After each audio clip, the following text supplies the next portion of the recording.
you're live with a exclamation point. That's what it says. I don't know if I'm live until people start commenting, and I can't see the comments because what I did was do this live stream on the iPad. Usually I do it on the iPhone, and then I look at the comments on the iPad because it's bigger. But I'm broadcasting from the iPad. And what is going on here? I got an ad on my own live stream. How does this happen? Google, correct that problem. If a dude happens to be live streaming, he don't need ads on his own live stream. Alright, okay, so apparently we're live, but apparently the problem is I can't see the comments because they're too small. Alright, oh my goodness, we went from like 4 people here to 49. I can see that 49. Because you know, like, folks, I can see like 1,000 meters out like a goddamn eagle.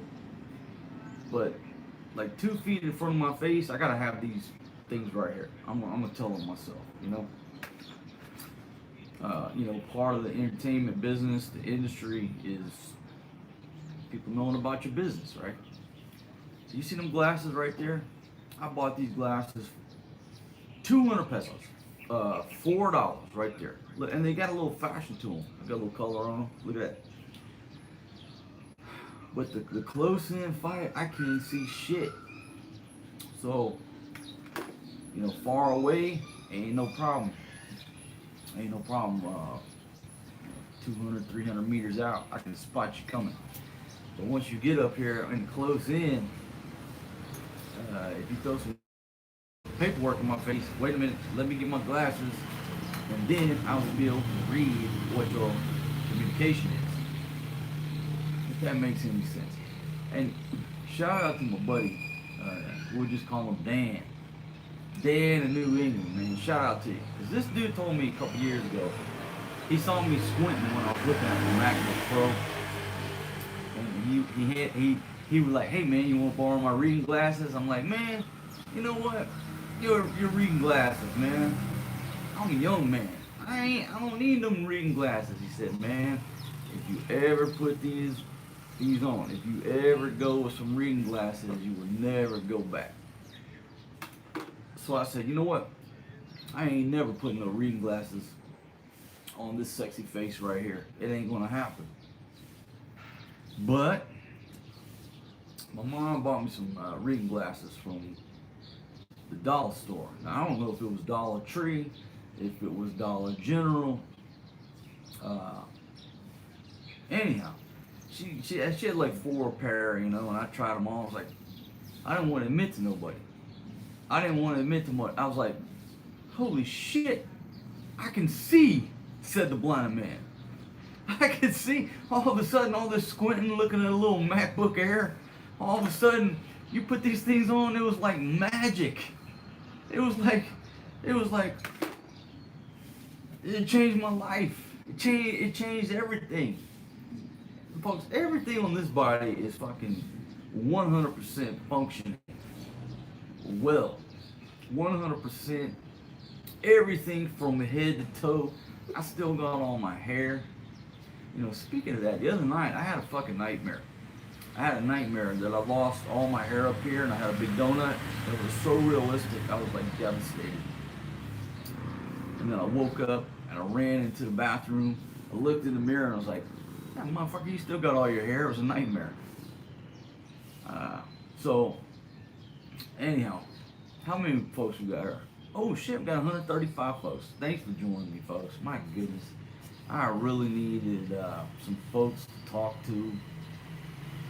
And I've said it many times before that YouTube for me, everybody out there, all you fine folks out there, you're therapeutic to me.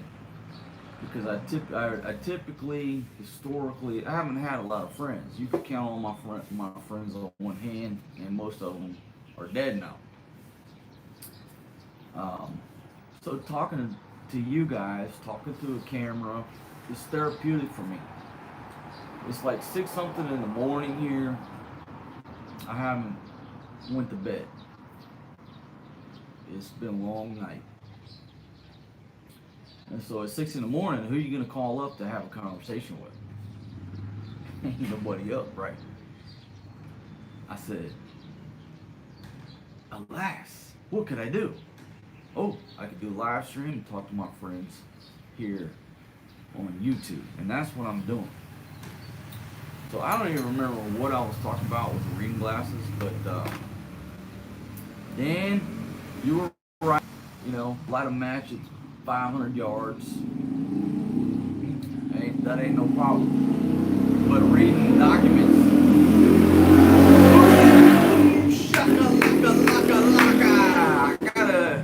Who is that? Oh, Jamal. Thank you very much, Jamal. Thank you very much, my friend. And like I said, I messed up the setup, so I can't read the comments. I just saw a flash of green, and then when I go like this, because the whole first part of this video is telling you about how damn blind I am about reading documents. I can't read the comments. I gotta go like this and squint and like get the right distance, put the right ocular pressure, or I could just put these bad boys on. Maybe I'll put them on underneath my glasses. Hold on, let me just try this here, see if this works.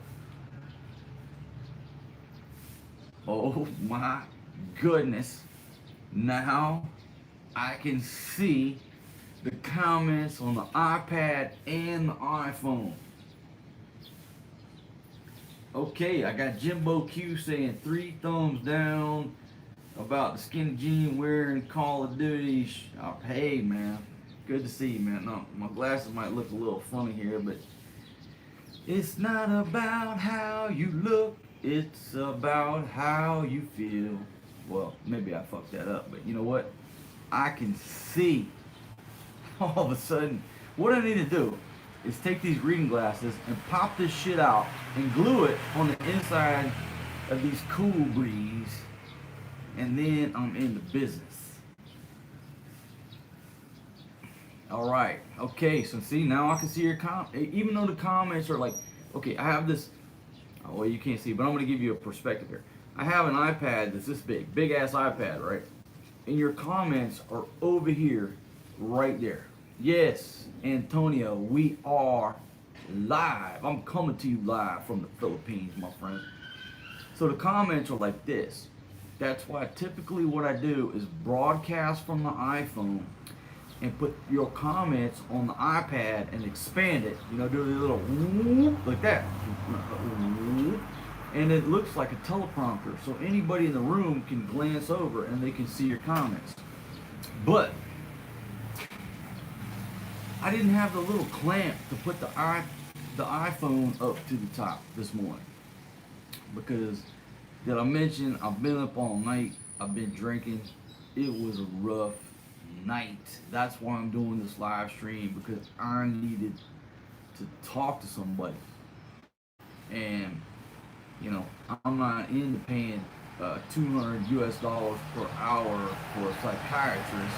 I never understood that. When you have friends, family, you got the preacher, you got some cousins, you got the bartender, all that. So I said, you know what? I gotta talk to some folks. Yeah, Ron, that's right. Cause I've been jet flying, limousine riding, and women loving. Whoo, daddy, you messing with the nature boy. No, I'm not buying. I'm buying Far East Poppy's scooter. Our buddy over in Barretto's buying his scooter. And you got a good deal. Great scooter that Nmax, what's it called? Nmax, Yamaha Nmax. That's a machine right there. That is a machine. So football, something. I don't watch football. We were having this conversation the other night. About football, and then finally I had to admit to everybody at the table, I have no idea what you're talking about. It's like you're speaking Greek. I don't watch football. And I was like trying to, in my head, name some football players, right? And I could name Mean Joe Green. What was he? Pittsburgh Steelers, right? Mean Joe Green. I could name Junior Seau, only because I met that dude in the bar in San Diego one time. I didn't even know he was a football player. And then I'm like, oh, what team he played for? I'm like in San Diego when I met this dude in the bar. And he's like, San Diego? I guess I probably should have deduced that from the fact that he was an NFL player and I was in San Diego. But I didn't pick up on that. Folks, I could write a book about all the famous people I've met in the world and had conversations with, and I didn't know they were famous people. I would estimate around 50. I could have 50 like, trophy shots with famous people around the world, autograph. I don't give a damn about nobody's autograph, I mean, maybe if they wrote a book, yeah, autograph the book. But I would estimate 50 people that I've met that were very famous, world famous, and I had no idea who they were. And maybe I will. Maybe in the future, when I get old and are broken down, I can't get out and chase these ladies, and I'll go back to writing books, and I'll tell you about all the famous people I met. Didn't know who they were.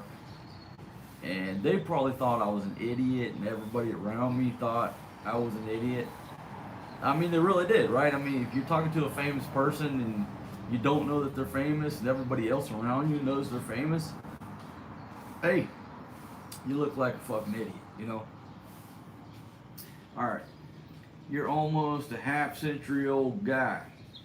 Soon you'll start forgetting where you live. That's a goddamn accurate statement. I'm a pirate looking at 50. I'm a pirate coming up on 50.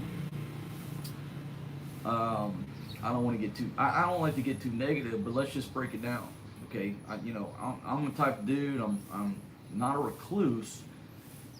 I don't want to say I'm a loner, but I've just had very few, close friends throughout my life.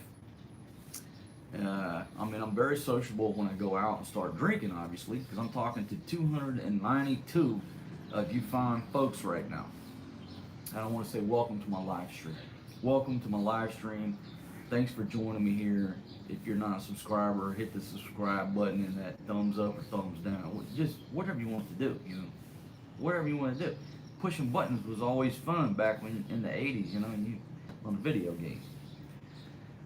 So anyhow, I have my buddy Dave, my buddy Tim, my buddy Pablo. I got the J-Dog, and I got Doc Wayne. That's 5 friends, Now look, I got more friends than that, but those were the people that I conversed with on a daily basis. Dave, okay, let's just go like Dave, dead, late 30s. My buddy Tim, dead, 55. My buddy Pablo, dead, 49. It's like, who's next? Who's next? Is it me? Is it the J-Dog? I don't think it's going to be Doc Wayne. He's in the 60s, but that dude, I think that dude's going to live to be 110, to be honest. So I don't know if I can beat that. So anyhow, I just forgot what the hell I was talking about. I really did.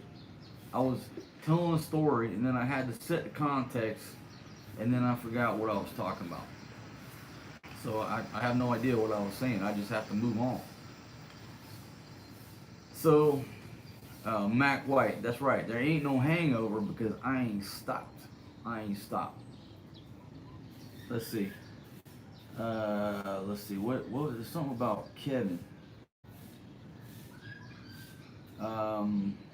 Shout out to you, Kevin, man. I hope you're doing well.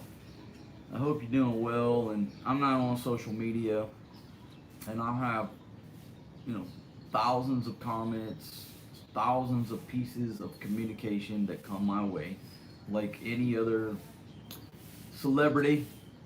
Can I call myself a celebrity? YouTuber. Folks have thousands of pieces of communication.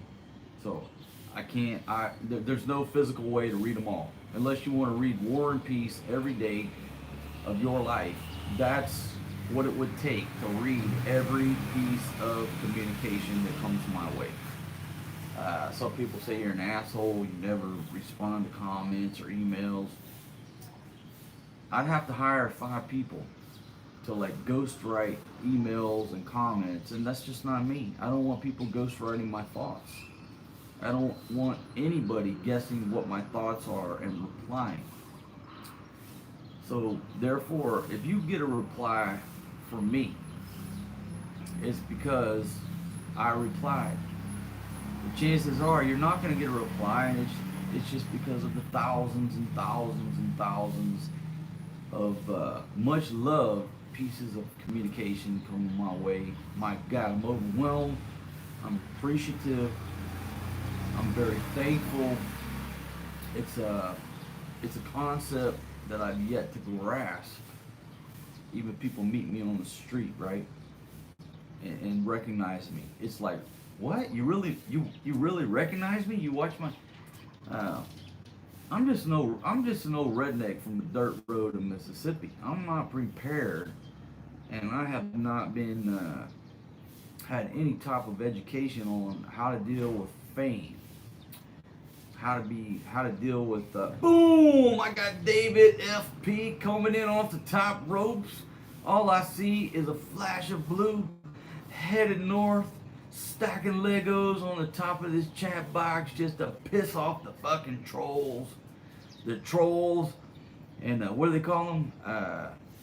Starts with an H. The trolls and whatever, hacking away on the fucking Acers. They're like 8, 9-year-old piece of shit Acer fucking computers with like 8 keys missing and 2 don't fucking work, so they're always misspelling words.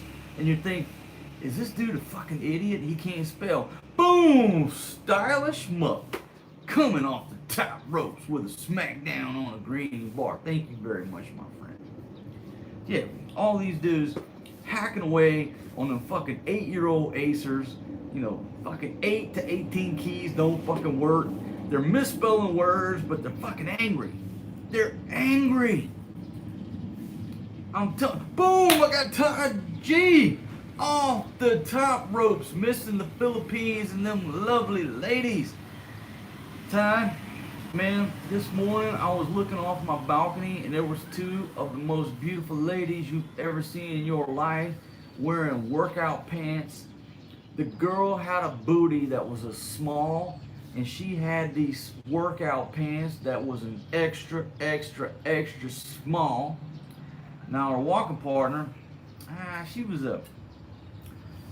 might be a large over here. Boom! David FP smack down on that Fauci criminal. Thank you very much. But they were walking, and I'm up here, and I give them a hooty hoo. And I was like, good morning, ladies. And they said, how are you? And I said, you're doing some exercise, looking beautiful. She said, why don't you join us? Now, she wasn't bullshitting, because she said, we're going to go tomorrow, Saturday, and Wednesday. So if I want to get my old ass up, I'm a pirate looking 50. If I want to get my old ass up at 5 tomorrow morning, I can go walking with 2 of the most beautiful ladies you've ever seen in your life. And the one, like I said, she had a thick booty, but she had that extra, extra small spandex pant. It was almost see-through. She had that shit stretching. The material was stretching out. It was stretching out, and it was crying. It was saying, what's going on here?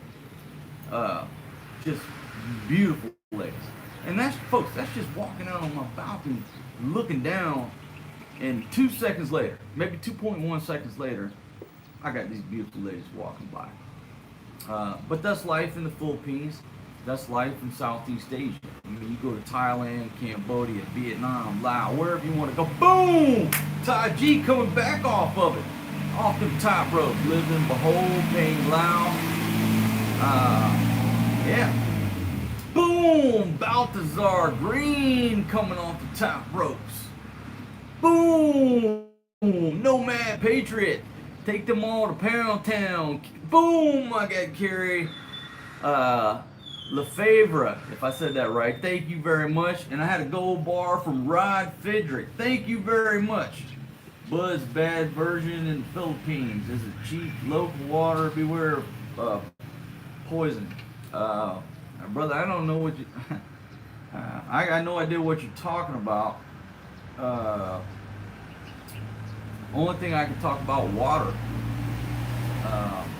Thank everybody very much for all that love sent my way. And I'm going to tell you where those super chat funds are going in just a moment. So don't go away. Don't go away, because those super chat funds are going here, and over there. And over there, that way is Walking Street. I'm going to talk about that in a minute. But let me talk about the water.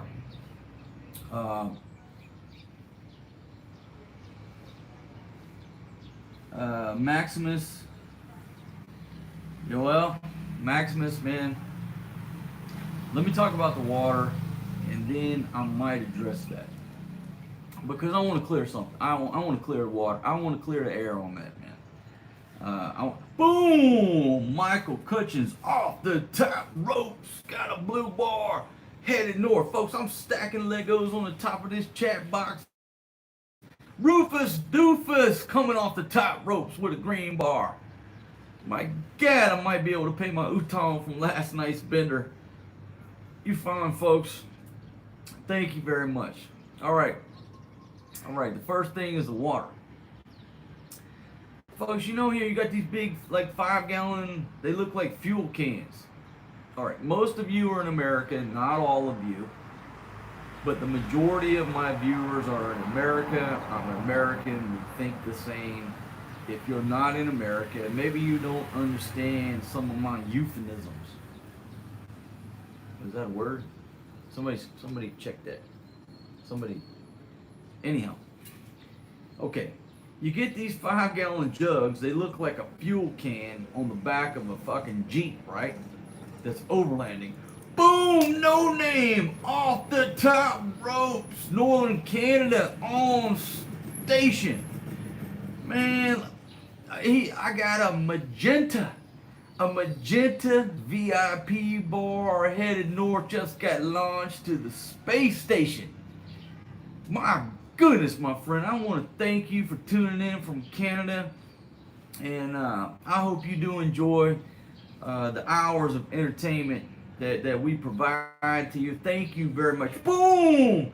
Batanga Manai! With a shout out to Forrest G and Maria Mercedes. They're still in there sleeping with their mom and the beautiful Ginzel.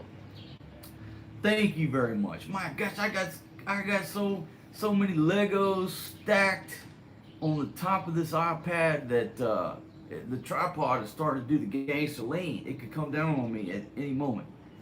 My gosh, if there's a tremor from Mount Pinatubo, this iPad is crumbling down to the ground. What can I do? Thank you very much, my friends. Man, you're helping me pay my Utong and my bar tab over there on Walker Street. Because trust me, I owe some money over there. Apparently, that's what they're reporting. I don't remember none of it. But anyhow, back to the water. So you get these blue jugs that look like a fuel can on the back of a Jeep or a Toyota Land Cruiser, right? Boom! Ty G! Giselle is 20, but she's got a boyfriend, and she loves to go to church. And she's a wonderful lady. If anybody wanted to try to court her and marry her, she's not a bar girl. She's a beautiful lady. Boom! Balthazar Green coming in there with a two-tone blue bar. That's right, man. I'm eating good food. Got beautiful ladies all around me. Thank you very much, my friend. But yeah, Giselle, she has a boyfriend. Now, she's got a Tonyo boyfriend, like I told her last night.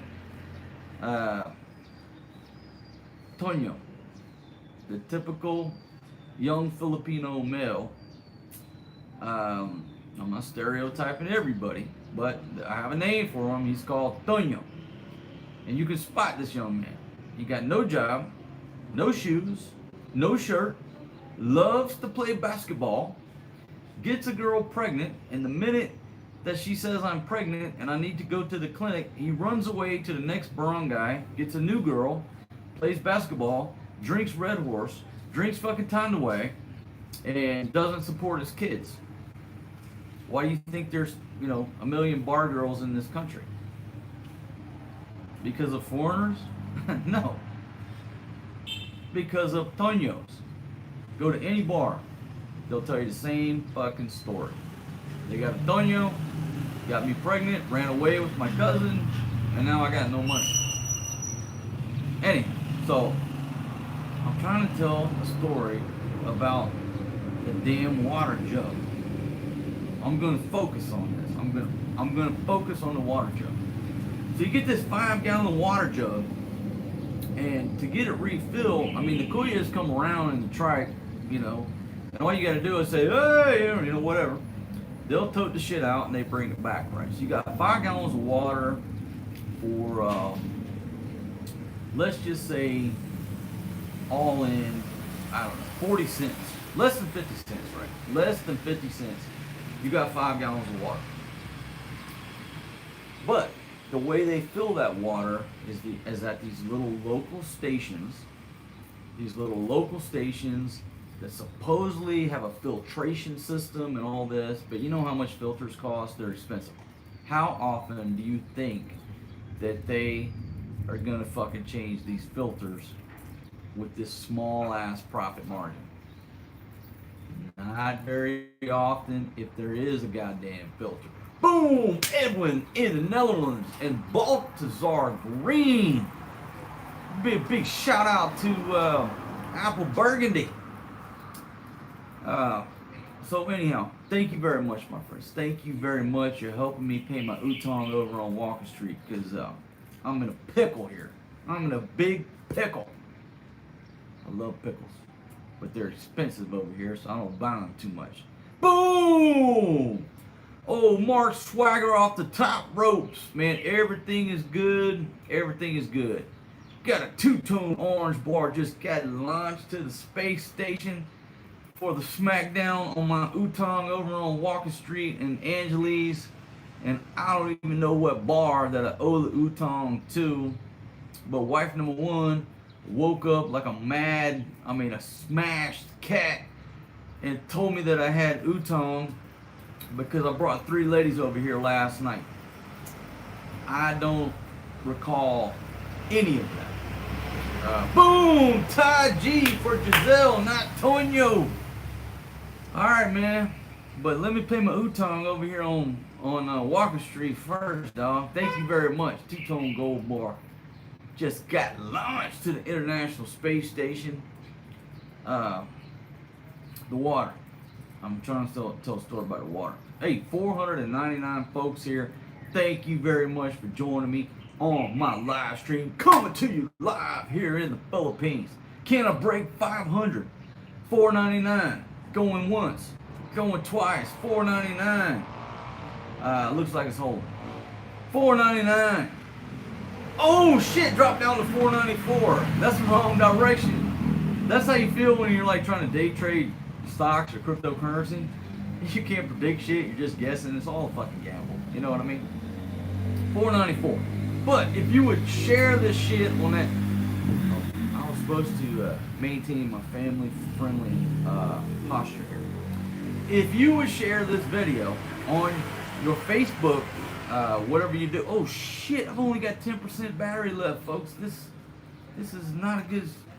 Because what happened when I grabbed the iPad, a power bank fell on my foot and almost broke my damn foot. Damn, I may have to leave you folks in a minute to go. Boom! Ben Harrison! Talking about Apple Burgundy.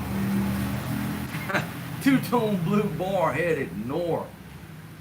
Folks, I'm a boom! Stylish muck. Nickel for the utang. Thank you very much, my friend. I don't know how much my utang is. But Boom! I got Edwin in the Netherlands coming in there with a smackdown on a green bar headed north. I have no idea how much the Utong is, okay? When you come in from a bender, from an all-night bender, and you wake up in the morning, boom, I got the Bearded Patriot TV for the number 2 and the number 3. Thank you very much, my friend. Got a two-tone green bar headed towards the space station. But the old lady said, oh, you owe Utong, and you owe this, and you owe the trike driver. And I said, how do you know I owe all this? And she said, well, there was 3 chicks here last night. And I said, there was? I don't remember none of these 3 chicks. Okay? So, Thailand is paradise. The Philippines is like camping. There you go. So, I don't remember any of these 3 ladies. I damn sure don't remember bringing them back to the crib. But apparently I brought 3 ladies back to the crib from some bar over on Walker Street. And she's yakking me, and I owe credit, I owe Utong, and blah, blah, blah. Oh shit, we broke 500. 523 of you fine folks are listening to my voice. I want to say thank you very much. My goodness, we've been live for 32 minutes. I got a low battery. I'm the world's worst YouTuber ever.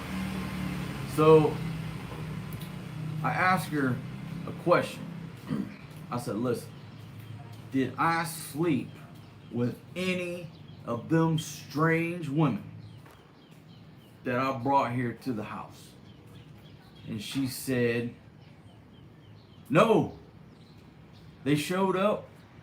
Fatima ran them up out of here, told them to come back tomorrow to get their fucking money or pay the bar, whatever the fuck, you know, whatever the hell I did. I said, let me get this straight. I did not sleep with those 3 women. I had to say those because they weren't here. She already ran them out. I don't even remember getting here. And she said, no, you did not sleep with any of those women. I said, thank you, Jesus. Thank you, Lord. Kapkun Kra, Buddha. Anybody else out there looking for me? You know, looking down upon me, looking after me. That's the only question I asked. I didn't care how much money I owe. I can go pay that, and when I come back and pay that shit, it's not like the first time I ran out on a bar tab because I was drunk. Not ran out, but you know, just got drunk and didn't pay the bar tab. I go back, I pay my bar tab, and we have a laugh about it and a few beers. No problem. That's no problem at all. The trike driver, okay, I didn't pay the trike driver because I was out of money. Boom! Classy lady in the Philippines. Oh my goodness, you're beautiful. Wow. Yeah, I'm gonna write some more books. You know, I'm a pirate looking at 50, but yeah, I absolutely, I will write some more books. I got them in my head, I've got them started, but it takes everything out of you to write a book. If you want to write a book, I recommend that you do it, but you will get emotionally and physically drained because you are dedicating everything into that book. It's like, boom, Texman 127 with the smackdown on 1,000 pesos, helping me pay my fucking Utong over there on Walking Street. Oh, thank you very much. Now, folks, is that Apple Burgundy in the house, or is that a troll that just made a fake channel? I don't know, because you deal with a lot of that stuff here. If it is Apple Burgundy, shout out to you, girl. Keep doing what you're doing. Keep doing what you're doing. Well, at least from my perspective, talking about me and my crew, keep doing what you're doing. Okay, now everybody else, if they got that's between you and everybody else. But between you and I, you just keep doing what you're doing. I would love it if you doubled down. I would love it if you did 2 videos a day about me. Just keep doing what you're doing. If you're here in Angeles City, me and you got to go to Tequila Reef. and eat some Mexican food, girl. My goodness. What was I talking about? Oh, the best thing about last night was when I asked the old lady, I said, be honest with me, did I sleep with any of those ladies? And she said, no. They came in here, boom, Edwin in the Netherlands. That's it. 1977 with the Jailhouse Rock. Folks, if you don't know where I'm from, you look up Elvis. Elvis Presley, most famous person ever to live in the world. I came into this world not far from where Elvis came into this world. See the parallels, the voice, the look. Anyhow, so back to these three ladies. I said, please tell me, did I sleep with these ladies? And she said, no. I said, you promise I didn't sleep with nobody and none of these ladies last night. She said, no, you didn't sleep with nobody. I ran them out of here. I said, it was a good night. I was so fucking happy. I just opened up the refrigerator, grabbed the Sandvik light, and I've been celebrating ever since. Now, many of you may not understand that dynamic, but it's because you haven't been in an environment like this, lived lived as a rock star for a decade. I have. Okay. Now listen, I'm like anybody else. I love beautiful ladies, and I'm not saying I'm not going to, throw down and sleep with a beautiful lady. That's not what I'm saying. But when you caught the goddamn clap over 100 times, and you got fucking, all right, let's just go to reality here. If YouTube fucking shuts me down, they shut me down. Okay, the clap, chlamydia, gonorrhea, whatever you want to call it, it's not a disease, it's a bacteria. Now, if you sleep with a disreputable woman, and now you got it in your peepaw, when you take a piss, if you don't treat this shit, it's like pulling 80 feet of barbed wire out of the end of your cock while you're taking a piss. It's like you don't want to drink anything because you got to go piss, and it's horrible. But it's not a disease. Boom! Moneyball Austin coming in from Puerto Escondido, Mexico. Shout out to you, my friend. Thank you very much. Thank you. So, catching the clap, gonorrhea. Now, as far as I know, it's always chlamydia or gonorrhea. That's what's common. I mean, if you do some like really exotic shit, you could hit the syphilis, whatever. But I'm tired of that shit. I'm tired of sleeping with disreputable women who give me the clap. Now, the majority of the times that I caught the clap were from American women. Boom! The bearded patriot coming in there with some doxycycline. So obviously, you've been there before. Thank you very much, my friend. Yeah, doxycycline. The cure is doxycycline, 100 milligrams a day, 1 tab a day for 10 days. But hit the Zithromax first, and then follow up with 10 days of doxies. So anyhow, oh shit, we got 574 people here, and I'm rocking a low battery. You know what? When this is over, I may fire up another live stream, only because it's so early in the morning that I think a lot of people that aren't on here still haven't made it home and haven't made it in the bed. We got 583 folks, so I may hit some charging on these devices and continue the live stream. So if this stream goes down, there may be a stream coming out for us. Okay, what was the title of this video? Oh, I didn't sleep with them 3 ladies. I did not. And when she told me I didn't sleep with them, I was just like, oh my God, I don't care anything else that you said about what I did last night. I owe money on Walking Street. Check. That's pretty simple. Step 1, go to the ATM. Step 2, get a trike over to Walking Street. Step 3, pay the fucking bar and have a couple drinks. There ain't no downside to that. Been there before. No problem. Okay? Didn't sleep with no ladies? Check. Don't gotta fucking go start popping doxies and piss fire out of my cock. Oh shit, that's not a family friendly term. Damn it, I gotta work on that. Anyhow, I don't gotta worry about pissing fucking razor blades or somebody pulling a goddamn 80-foot strand of barbed wire out of the end of my cock when I piss. Because I didn't sleep with nobody. Now, she did say Ginzelle's pissed off at me. And she did say her family's pissed off. And I'm like, what the fuck has her family got to do with anything? But you gotta understand the culture here in the Philippines. A young Filipino will tell her family every fucking thing in their life. Why? I have no idea, but you know, that's their culture. Okay, she's pissed. Check. Got it. And so I'm like, she's all, you know, looking at me like, you know, I fucking did some dastardly deed. I said, listen, okay, is the police here trying to put me in jail? No. Okay? Am I going to be pissing razor blades? No. Everything else, life is motherfucking good for me right now. I'm sitting on the balcony watching the sun come up. It's not raining. I mean, I'm gazing over there at Walker Street where I was running the fucking streets last night. I'm drinking a cold Sam McLight. I'm talking to 603 friends. Folks, we are at 603. I want to thank everybody out there that's tuning in to my live. Well, it's just 601. 2 people had to go take a piss or something. But I want to thank everybody. Life is good for me.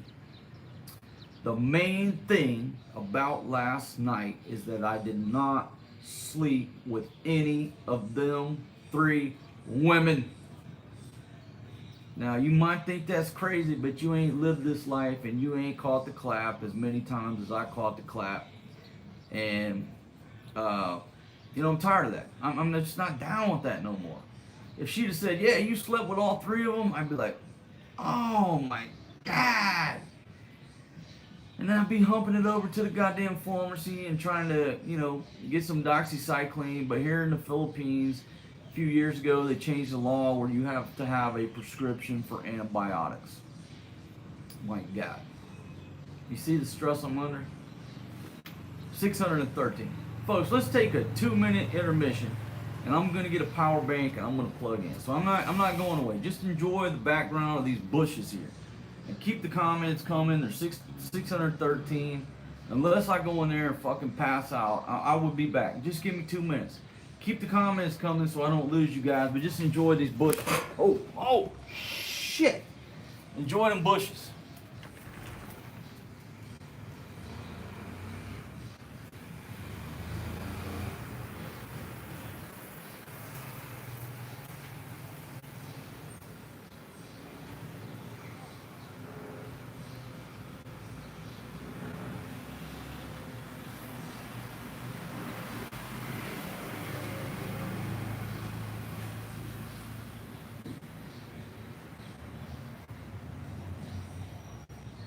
Okay, I'm coming back, but I'm trying to plug in this power bank so I don't lose the feed here. So if you're just joining me, this live stream is not about some bushes. It's just the fact that I'm almost out of power here on the iPad because I'm the world's worst fucking YouTuber. Okay, all right, I'm back.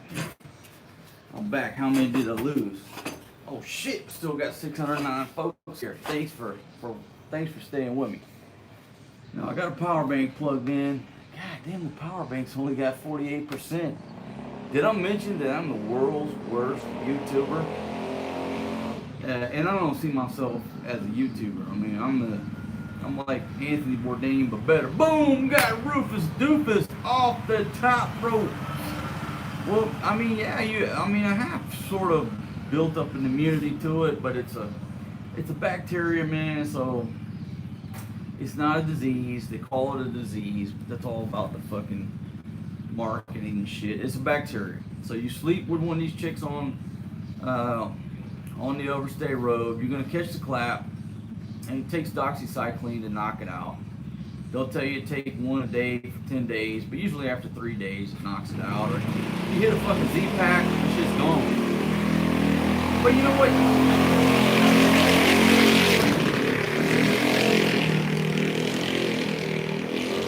This country, the louder, the muffler, the dumber the operator. Remember that equation. This ain't about Harleys, and that's a different story, right? In America, you hear Harley, and that dude spent 20 grand on that fucking bike, right? It's almost the sound of success. Over here, if you hear a loud motorbike, it means the operator is dumb as fuck and don't pay his bills. Because they will spend money to make their shitty ass motorbike loud, and they can't fucking pay, you know, for diapers for the baby or buy rice for the family or whatever. So a loud motorbike in this country means no brain in the operator's fucking head. It's not like Harley. Anytime you got a motherfucker that comes back over that loud ass shit, you're like, that's one dumb motherfucker right there. It's just the way it is. How can you go out and spend thousands of pesos to make your fucking motorbike louder when you're only making, you know, between 6 and 10,000 pesos a month if you have a fucking job? The answer is they spend the fucking money on a goddamn muffler before they buy their family rice or their baby diapers or anything like that. So when I hear a loud motorbike, it just pisses me off because they're goddamn fucking deadbeats.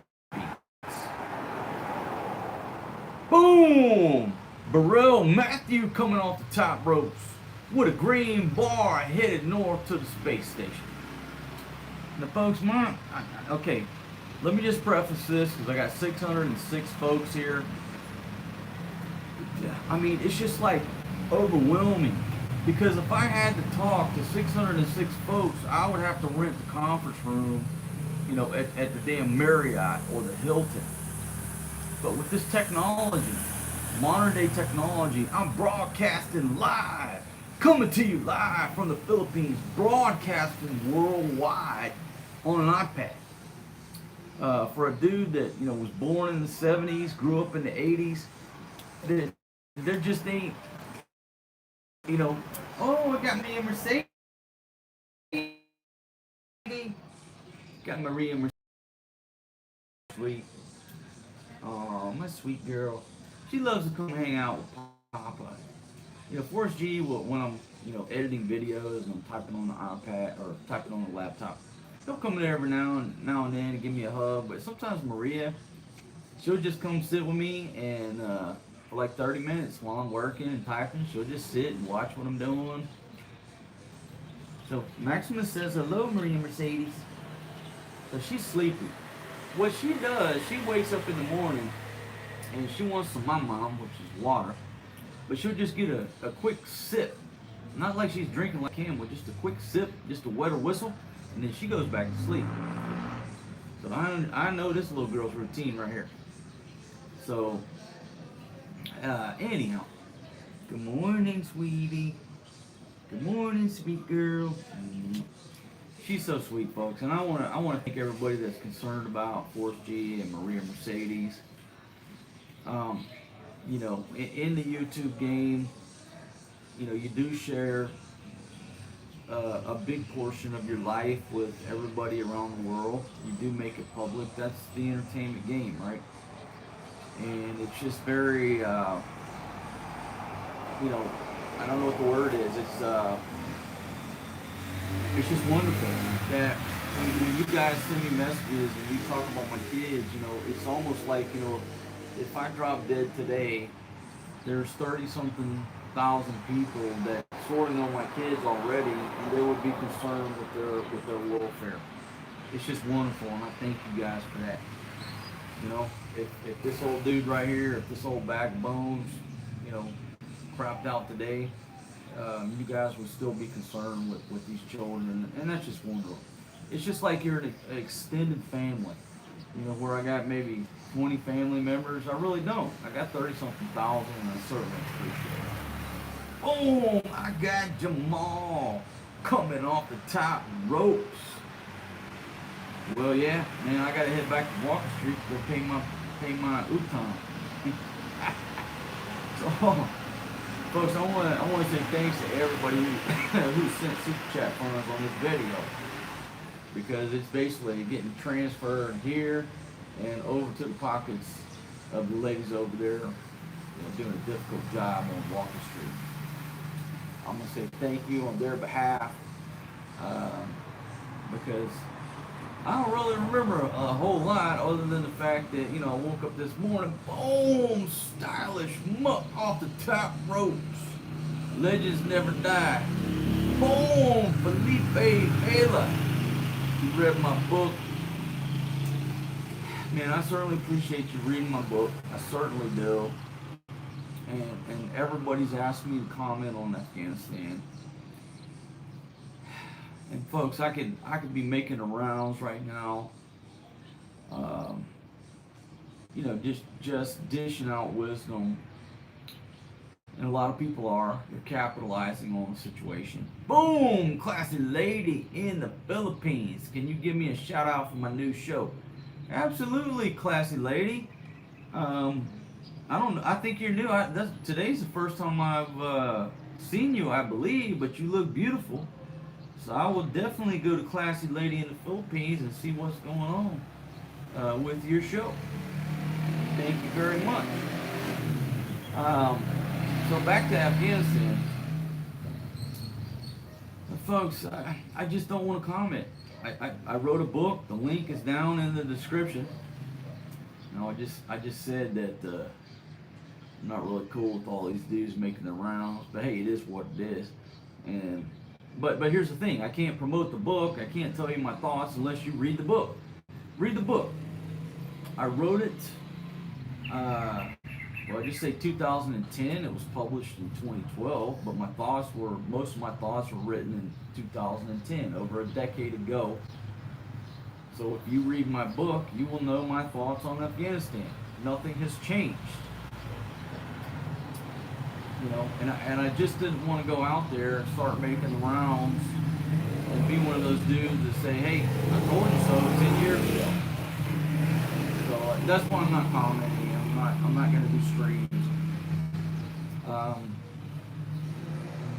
Obviously, I have a pulse on what's going on the ground there because I still have people over there.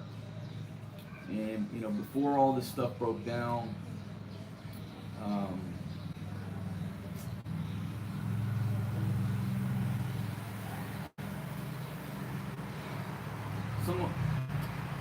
that's it. That's the end of it. That's the end of it. 572 folks here. Folks, I want to thank everybody for joining me on this live stream. And now Maria Mercedes is joining us. So, okay, so somebody else was asking me, I have to go back, about my buddy Kevin. There was a little drama that went down, okay? Totally innocent, okay? Not guilty of anything. Fellas, I'm going to tell you this. Don't ever chase your friend's girlfriend or wife. If you ever do that shit, you have to have your man card revoked. There are so many women in this world that are looking for a man. Yeah, like you or me or anybody else, right? You do not have to chase your neighbor or your buddy's girlfriend or wife. If you do, it is a sign of desperation. Unnecessary. Boom! Edwin in the Netherlands. 96. Okay, alright, cool, man. In my world, in my realm, the worst thing you could ever do is to try to chase your buddy's wife or girlfriend. That is horrendous. That violates every principle in my body and the dog pound's body. You don't do that. With that said, we have that code. I'm not saying people don't violate the code. My buddy Steve back in America, his best friend lived next door, helped him build out his basement, and they were riding Harleys together, and come to find out the guy was banging his wife. Next thing you know, he's got no friend. His best friend moves into his house and he's living in a goddamn rental place and his life is turned upside down. So you have dastardly villains that violate that man code, right? That will, try to hook up with your wife or your girlfriend or whatever. There are dastardly, desperate loser villains among us. But that doesn't work with me. I'm not going to chase anybody's girlfriend, anybody's wife. There's too many women on the globe to even think about that. Okay? Boom! I got John B off the top ropes. Thank you very much, my friend. So there was some drama, and there was a misunderstanding, which people should have recognized the code and realized that that's not what happened. Oh, by the way, I had a little bit too much to drink and I passed out in the bar. So when I passed out in the bar and they had to cart me back in a trike, boom, I got Eric L coming in off the top rope. That's right, man, I'm rolling strong. Two-tone orange bar headed north, man. Thank you for helping me pay my Uton from last night. So anyhow, I passed out. People had to wrestle me into the bed. I fell asleep. That was pretty much my night. And then some drama broke out, and there were some false accusations, and emotions run hot when you have a dispute with your lady. And I got caught up in it. Boom! Who got Eric P off the top ropes, man? Thank you very much, man. Thanks for watching all our videos and supporting us, man. Thank you very much. So anyhow, I woke up a day later, 2 days later, to some drama, and I was passed out from drinking too much. I was not a part of anything. Now, everybody has a different side of the story, but the bottom line is, folks, I don't know what's put out there. I don't know what's going around the chat rooms, the chat boxes, or anything like that, or a Facebook group chat. I'm not on Facebook. Whatever y'all do on Facebook, I would never, ever touch my buddy's wife or girlfriend. That's it. You don't do shit like that. So there was some drama. There was a misunderstanding. That's it. Okay. That. I mean, there's nothing else to say. All right. No. Didn't happen. But got caught up in some drama. There you go.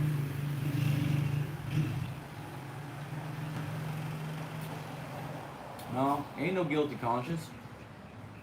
There's no guilty conscience at all. Because that night in question, let me take it one step further. When we went to a bar, there was a group of us. It was a group event. It wasn't, there was, I don't know, shit, a dozen of us. And we went to a bar, and we went to another bar, and like the third bar, I passed out in the chair. I was sleeping at a bar, and so they sent me home. That's the end of the story. That's the end of it. That's the end of what happened to me. I went home and went to sleep, and I'm sleeping in the bed with two ladies. But I'm passed out. I went to sleep. That's the end of the story. So anybody has anything else to say, obviously you weren't there, and you don't know. But we went to a few bars. I passed out. That's it. It's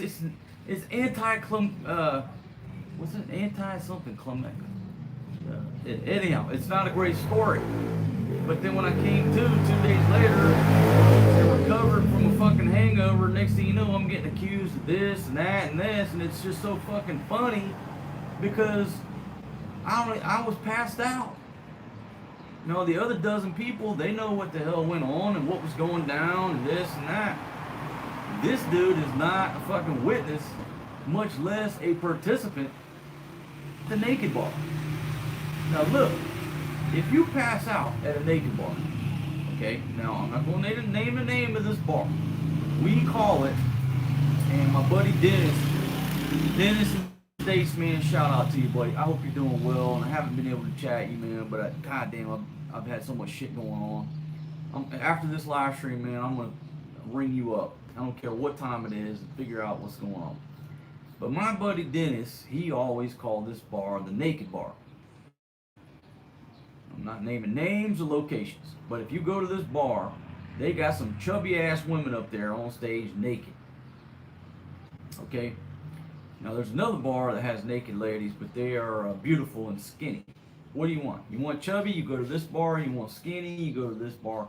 We're up in the chubby bar. Let's just call it the chubby bar. So we're up in the chubby bar after a night of bar hopping with a group of people. Now listen, you don't got to take my word for it. Okay, just send a message to Far East Poppy. Him and his wife there, they witnessed the whole thing. In the chubby naked bar. See? All you gotta do is listen. The louder the muffler, the dumber the operator. That's one dumb motherfucker that just went by. I don't even have to get up and take a look at him. So, in the chubby naked bar, I passed out. I remember going there. I remember looking at some, some breasts and some, chubby tummies and thick behinds. And next thing you know, I woke up at home because they sent me home. They said, "Hey man, you fucking fell asleep in the chubby naked bar." That's my recollection of the night. And then the drama unfolded. People have, misunderstand what went down, and so I don't know. But I'm just telling you, it's not a great story. I love to tell stories that are interesting. It's not a fucking interesting story. We went out with a group of people. I got too drunk. I fell asleep in the chubby naked bar. I went home. 2 days later, people are accusing me of sleeping with their ladies. When I had two ladies in the bed with me already. Don't make sense, right? So there you go. I've addressed the issue. I think we've cleared the air. 619 of you fine folks here. I want to thank you very much for joining me on this live stream. And I do have a power bank plugged in, but I don't know how long the power bank's going to last. So if this stream goes down, I just want to say thank you. Boom! I got Ernest Connell coming off the top ropes. I got a blue bar headed north. Thank you very much, my friend. Hey, sweetie. Okay, sweetie. Got my Maria out here. She's coming and going. Okay, sweetie, hold on. Folks, just 1 minute. I got to go help my little girl here. Give me 2 minutes. We're going to take a brief intermission. 624 folks here now. I want you to just enjoy the view of my bushes back here. But I got to go help my little girl, so I'll be back in 2 minutes. 2 minutes. I'll be right back. Take a brief intermission and kiss your wife. Come on, sweetie. Come on.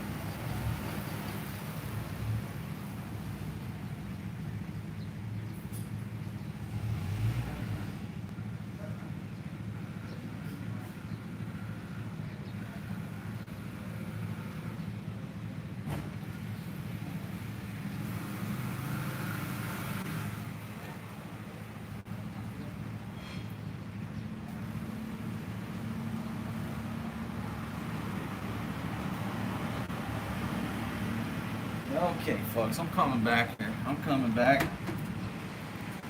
Oh, just had to get my little baby girl squared away. Got her squared away.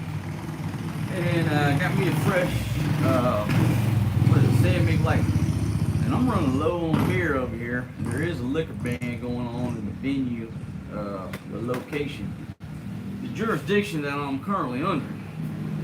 But where there's a will, there's always a way. All right, so hopefully I address the situation.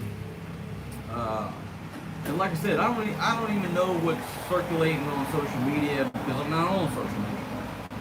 But if anybody has the impression that I was hitting on my buddy's girlfriend, that ain't happening. Okay, You can believe what you want to believe and believe anybody's story. Boom! I got California Swede up in the house. Got the Orange County on station, man. I hope you're doing well, my brother. Thank you very much. Thank you very much, folks. So yeah, have I addressed that? If you have any more questions, the story, it doesn't get any more interesting than that. I mean, it's not like I did this, no. I went out with a group of people. I got too drunk. I passed out in the Chubby Naked bar and I went home.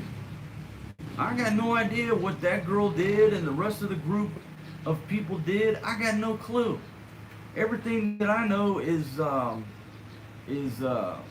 just secondhand, third hand. If you want to know what happened that night, you got to ask Far East Poppy. You know, subscribe to Far East Poppy's channel, watch a video, and ask him a question on a comment. You know why? Because he didn't pass out in the Chubby fucking Naked bar. Boom! I got Rick Barnes off the top ropes. Oh, I got my sweetie coming back out here. Hey, sweetie. Hey, sweet girl. Oh, this sweet girl. It's my Maria. So, just go to Far East Poppy's channel, subscribe, send him a message, and say, hey, man, what happened that night? And let him and Mercy tell you. They're not gonna lie. I'm not lying. Ain't nobody lying. But when emotions run high and there's a misunderstanding, these things circulate, right? And that's it. I think I've addressed the issue. It's almost like that was a great night of partying, but for some reason I was down for the count. I was down for the count in the Chubby bar, and I wasn't really representing. Boom!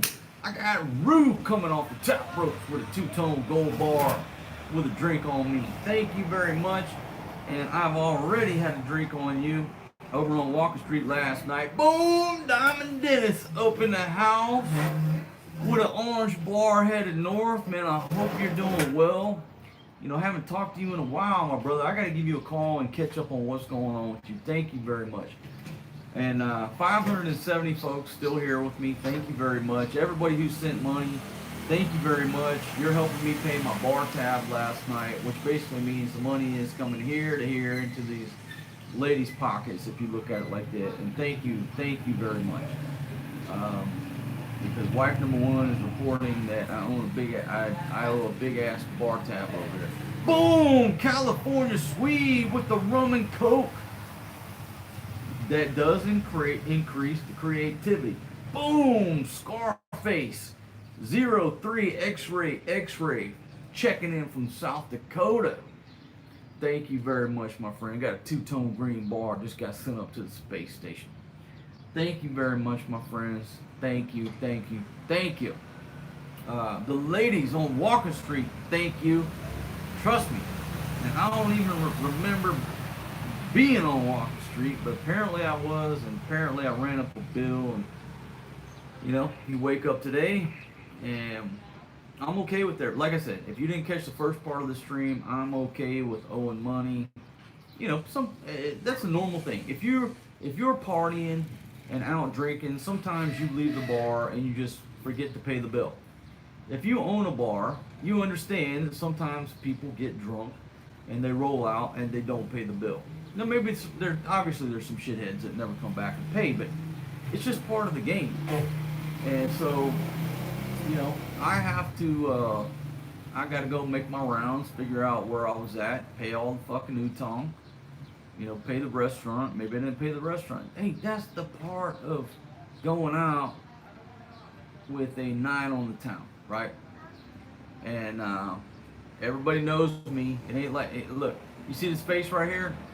You know what I mean? I'm like ghetto famous in just a few places around the globe. Angeles City, Barrio Barreto, even in Patia.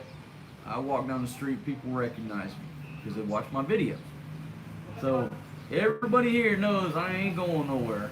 They know who I am, and they know where to find me, and they know I'm coming back to pay that bill. If I happen to do a little bit too much drinking and roll out of the restaurant or the bar without paying the tab. I mean, it just happens. It's not intentional. It's just you're having such a great time, and you see a girl walking down the street. Next thing you know, you're going with her. You're in another bar, and then you forget where you were at. So that's what I got to do, folks.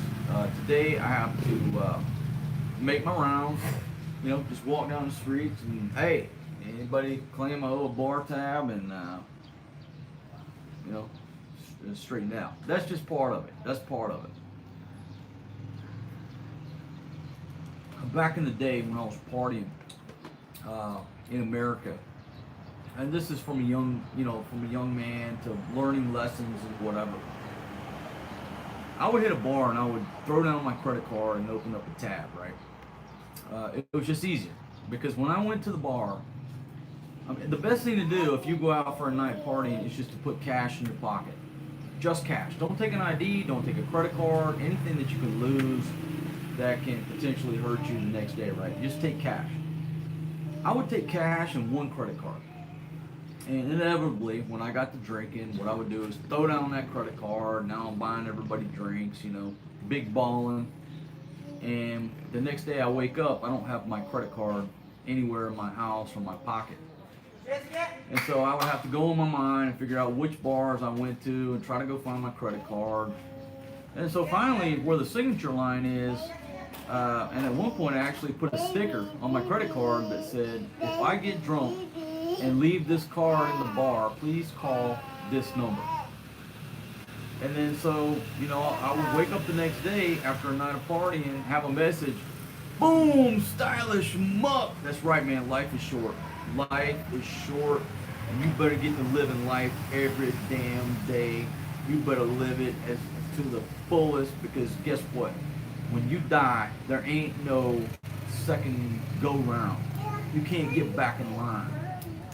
Live your damn life every day as though it were the last. Now you gotta buy rice for tomorrow, but by God, you better be living for today, because there ain't no damn guarantee. My buddy Pablo is dead.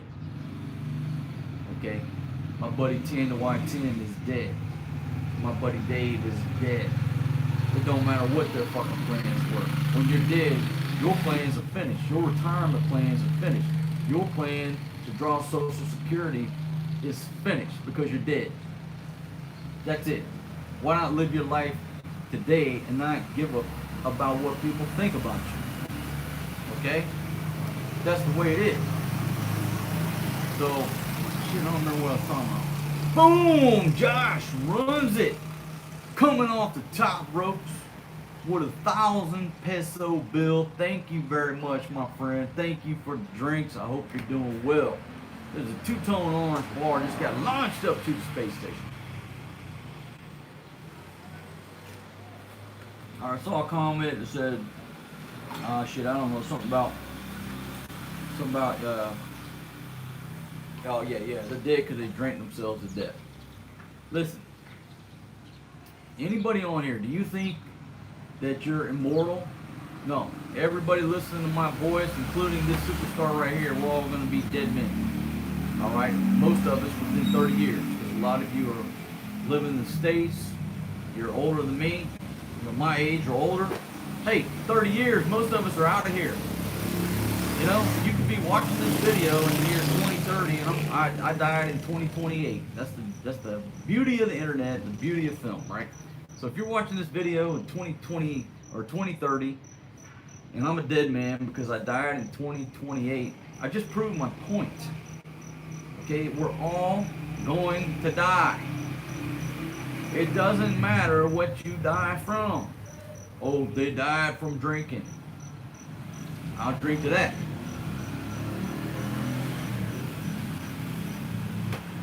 I'm a pirate looking at 50.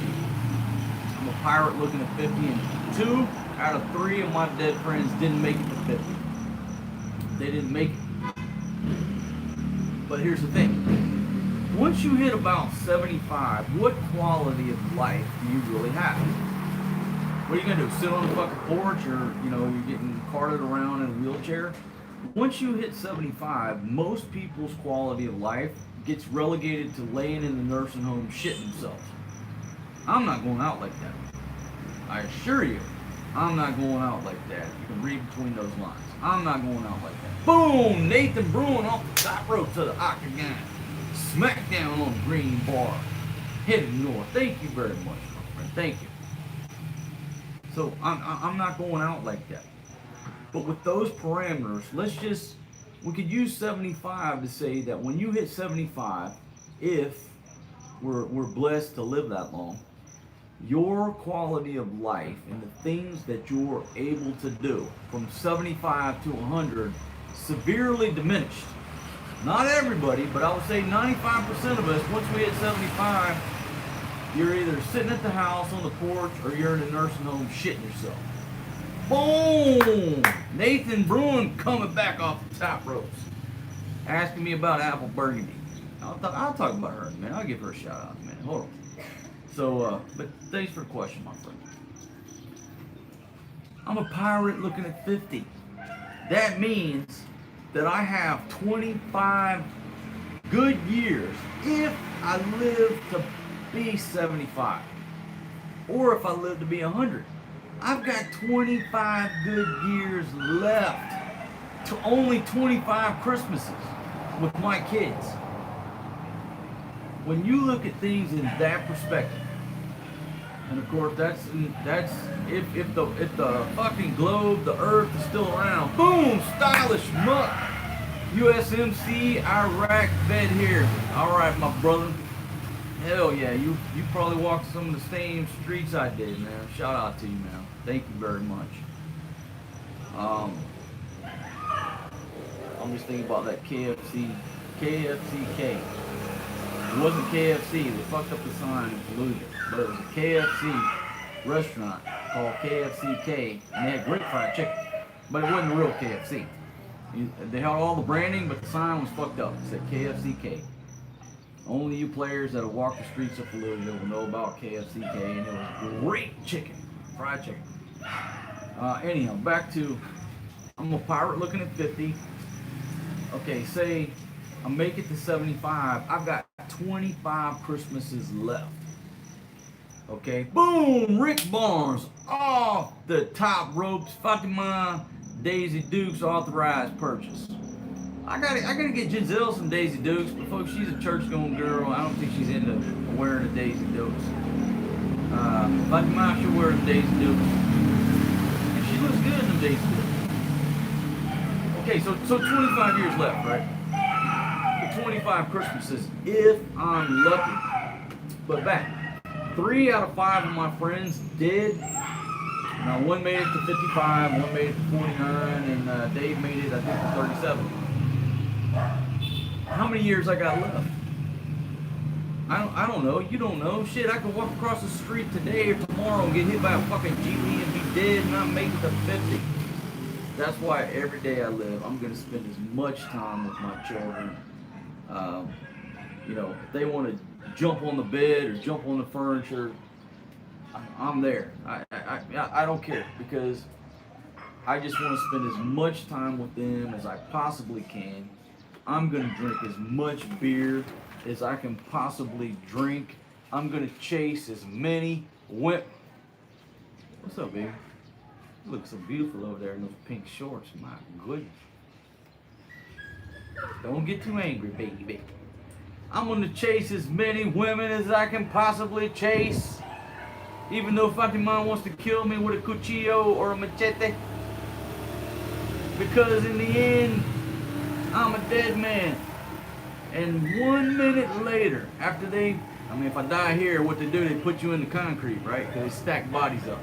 You go to these cemeteries and there's 10 bodies stacked up. So you got this stack of bodies like 8 high. You'll buy the next spot and they just put your shit there and they concrete you in. There's 10, 12, 15 fucking bodies stacked high, right? You're just in the concrete. So I use the saying, once they put me in the concrete, if I die here in the Philippines, hey sweetie, if they put me in the concrete here in the Philippines, that's it. My family will visit me one time a year. What do they call it? All Souls Day? When you go visit the dead people? Anyhow, one time a year, they'll come visit me and scrape the dust off of my concrete, put some flowers on the concrete. I'm in the concrete. That's what happens here. I don't want to being in concrete. You know what I mean? I got a different perspective on what I want people to do with my remains.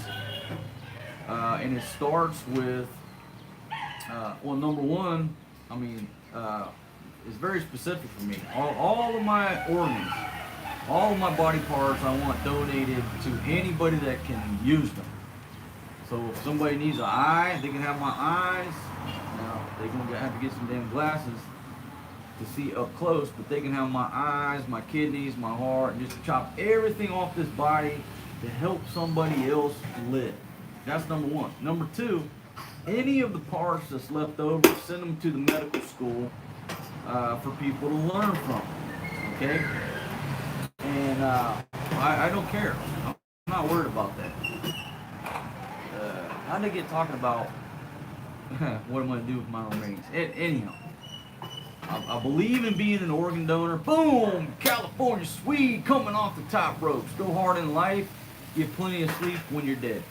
That is the most accurate statement in the world. People talk about, oh, I'm too sleepy, I'm too tired to go out and hang out with friends. Folks, you got plenty of time to sleep when you're a dead man in the concrete, all right? When you're in that concrete, there ain't nothing else to do but sleep, okay? So you better get to living life, and if anybody invites you to go out to eat, or they invite you to go on a camping trip, it doesn't matter. Even your brother-in-law that you don't like, or your sister-in-law, or your mother-in-law who you can't stand, if they invite you to go on some type of adventure, you gotta go. If you turn that shit down and sit there in front of Fox News for your Friday and Saturday night when you could have been camping with your in-laws, you're wrong. I mean, you're wrong. You are just not maximizing your time because you erroneously think that you're going to live forever. You are not going to live forever. I am not going to live forever. And therefore, at 6 o'clock in the morning, if I want to start drinking beer because I've been up all damn night, you know, chasing hoes and partying like a goddamn rock star, that's what I'm going to do. And I got a beautiful lady over here wearing these tight pink shorts, looking beautiful, but she's angry. She's angry as a smashed cat that was in a room full of rocking chairs and just broke up her tail. She's angry. But you know what? This morning she's going to be angry. By the time I fire up my world famous cooking show tonight and I cook her some good food in the large 3.2 quart cast iron combo cooker. That's made in America by the good folks down in South Pittsburgh, Tennessee, my friends. Once I make her that good food, she's gonna forget all about my partying last night. Boom! Stylish muck off the top ropes for being a warrior. Thank you very much, my friend. Because there ain't many of us warriors left around the world. You know, once you start wearing skinny jeans, and them skinny jeans start choking off the blood flow to your balls, and then your testosterone level starts going down and down and down, and then you become, what we used to call it, like, back in the day, you would see a motherfucker like that, and you call them metrosexual. But now everybody's wearing skinny jeans. But you can go to science. Just go to science, do your own research. Hey, you know, that's like an obvious statement. Males in the current generation have 20% less testosterone than my generation, my father's generation, my grandfather's generation. Facts. I strongly believe that it is due to males wearing skinny jeans because they're so tight. Hey, sweetie. Oh, hold on a second, folks. Got my little sweetie Misty. Hey, sweetie girl. Yeah. What you, mama making you some rice and cayenne? Okay, sweetie. My sweet girl came out here to visit me. But it's the skinny jeans. But I mean, it's just a medical fact. If you constrict the flow of blood to a certain body part, well, it's going to start dying off. It's not important. It's going to become necrotic, right? So in this case, skinny jeans are responsible for the 20% reduction in testosterone on today's males. Well, if you keep with that nasty trend, what's the next decade of skinny jean wearing Call of Duty heads? Now they got 40% less testosterone, to the point that humanity can't breed anymore. It's horrible. All because of these, what we used to call metrosexual. I don't even know if that's a good term anymore. Maybe I get banned from YouTube. Don't do it. But these metrosexual males wearing skinny jeans, playing Call of Duty in their mother's basement. I'm not making this up. Look at the stats. 20% less testosterone. So say if that's a decade, in 5 decades, the human race is not able to perpetuate itself. Am I making this up? No. Look up the stats. So 525 folks here. I got 287 thumbs up. I want to thank everybody for tuning in. Give us a thumbs up or a thumbs down. The title of this video, I got no idea because that was hours ago. According to this live stream, we're almost 87 minutes into the stream. And this is an anomaly because usually either the internet will glitch, Google will glitch, the power will go out here, and it kills the stream. That's why I haven't been doing a lot of live streams, because it's just so much easier to get your video straight, upload it, and run it as a Premiere. And if the power goes out or the electricity goes down, I just swap to the iPhone, using the cellular data, and I can continue with the conversation. But like if the power or the internet glitches right now, it's going to kill the stream suddenly. But I mean, that's just the risk you take when you run a live stream, right? I mean, that's the risk you take.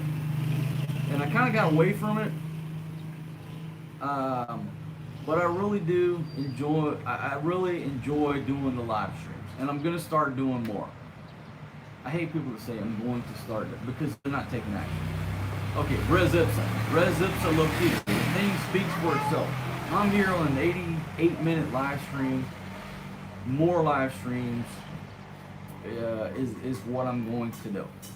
Okay, and I hope you guys enjoy the live streams. Now, I still got 509 folks. I realize it's getting late, so 100 of you had to get some sleep because you got to go to the grind tomorrow. I got it. Doing these videos and these premieres and these live streams, it's a balancing act because not everybody is in the same time zone or the same time zone. You have viewers from around the world. The majority of you fine folks are from the U.S., so I have to balance those time zones in the U.S. about what is the best time to do a live stream, what is the best time to drop a premiere. And it goes to the old saying, you can please some of the people some of the time, but you can't please all of the people all of the time. And with a global audience, I've got messages from my friends in Europe and everywhere else. Say, hey man, why do you always do these events when I'm sleeping? That's just part of it because it's global. The globe is round, and not everybody is living in the same time zone. So, how to get talking about time zone? I don't know. 516 folks. I got 310 thumbs up. Folks, I don't like people that tells me what to do, right? I don't think anybody likes a person that tells them what to do. So if I say, give me a thumbs up, well, I'm telling you what to do. So I prefer to ask, hey, can you take some action? And I'm not even telling you to give me a thumbs up. You can give me a thumbs up or a damn thumbs down. I'll take either one of them because that means more than you taking no action to the algorithm. The algorithm is about engagement. It's about how long will people stay, how many buttons they will push. Clicking a thumbs up or a thumbs down, whatever you think about this stream, that's free. I'm sure that the end of your finger is not going to be impacted. It's not going to be damaged. Shouldn't have any lawsuits by asking you to boop, thumbs up or thumbs down. Do one of the two. The worst you can do to me is nothing. I mean, that's the way the algorithm works. The worst you can do is A, not view my videos, B, not leave a comment, C, not leave a thumbs up or a thumbs down. Now your comment can be positive, negative, in between, but the worst you can do is just not be here. So I'd just like to ask if you would give us a thumbs up or a thumbs down to help the damn algorithm designed by the Skinny Genie folks. Speaking about, okay, so two things. Two little housekeeping things here while I got you guys' attention. Okay, people send me messages all the time saying, hey, you deleted my comments, you did this. No, I didn't. No, I didn't. Because I'm going to tell you why. If you're a shithead on other people's channels, including Google will not let your shit show up in the first place. The person that's running the channel ain't deleting your shit. Google, YouTube, their algorithms, whatever. If you're a shithead here, and here, and you're blaming all these people because your comment don't show up, well, guess what? Guess what, Jack? It's not us. Google is saying this guy is an asshole, and so they're not letting your comments show up. You can keep typing all you want, but nobody can see them but you. So if that entertains you, just go ahead, keep typing, keep hacking away on that fucking Acer with 13 keys all fucked up and you misspell words, but they're not making it in front of anybody's eyes but you. And it's not because of me or the other channels banning you. So number one, Google has their algorithm, and they already know if you started your channel 3 days ago and you're dishing out hatred, you're not showing up. You're wasting your fucking time. Number two, okay, I've already told you, I cannot I cannot respond, read all the pieces of communication coming my way. But I have to do housekeeping.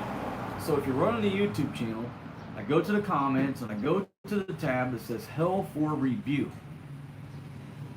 Now this is going to fall upon deaf ears, but you go to Hell for Review, and it's all the questionable comments that people have posted.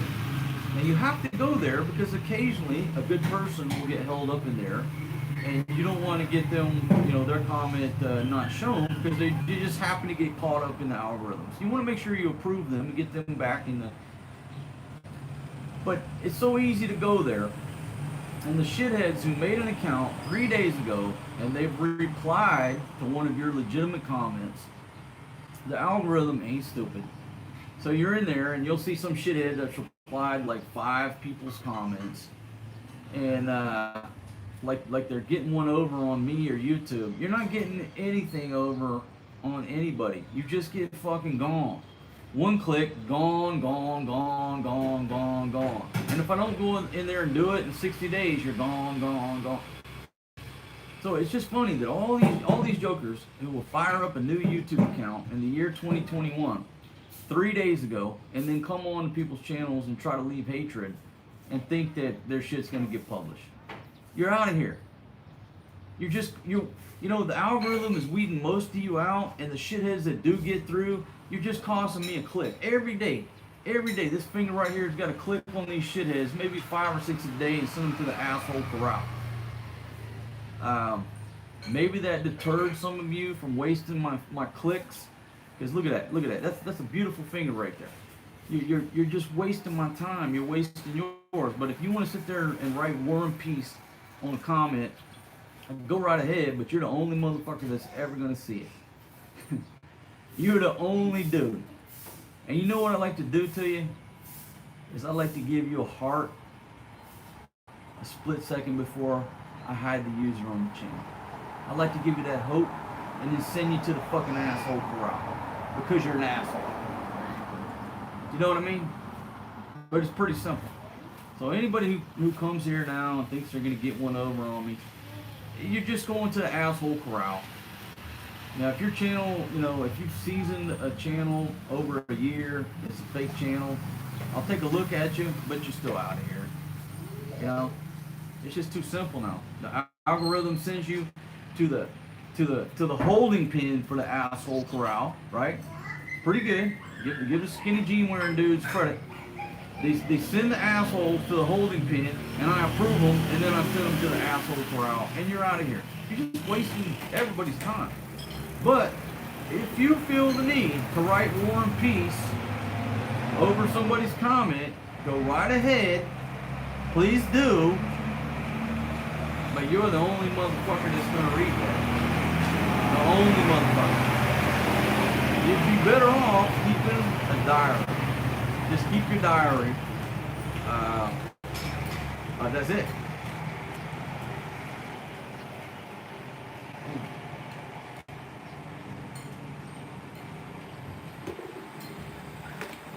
Oh, that's some good cold beer.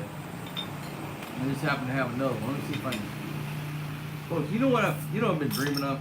Oh, look, Yeti makes a great product.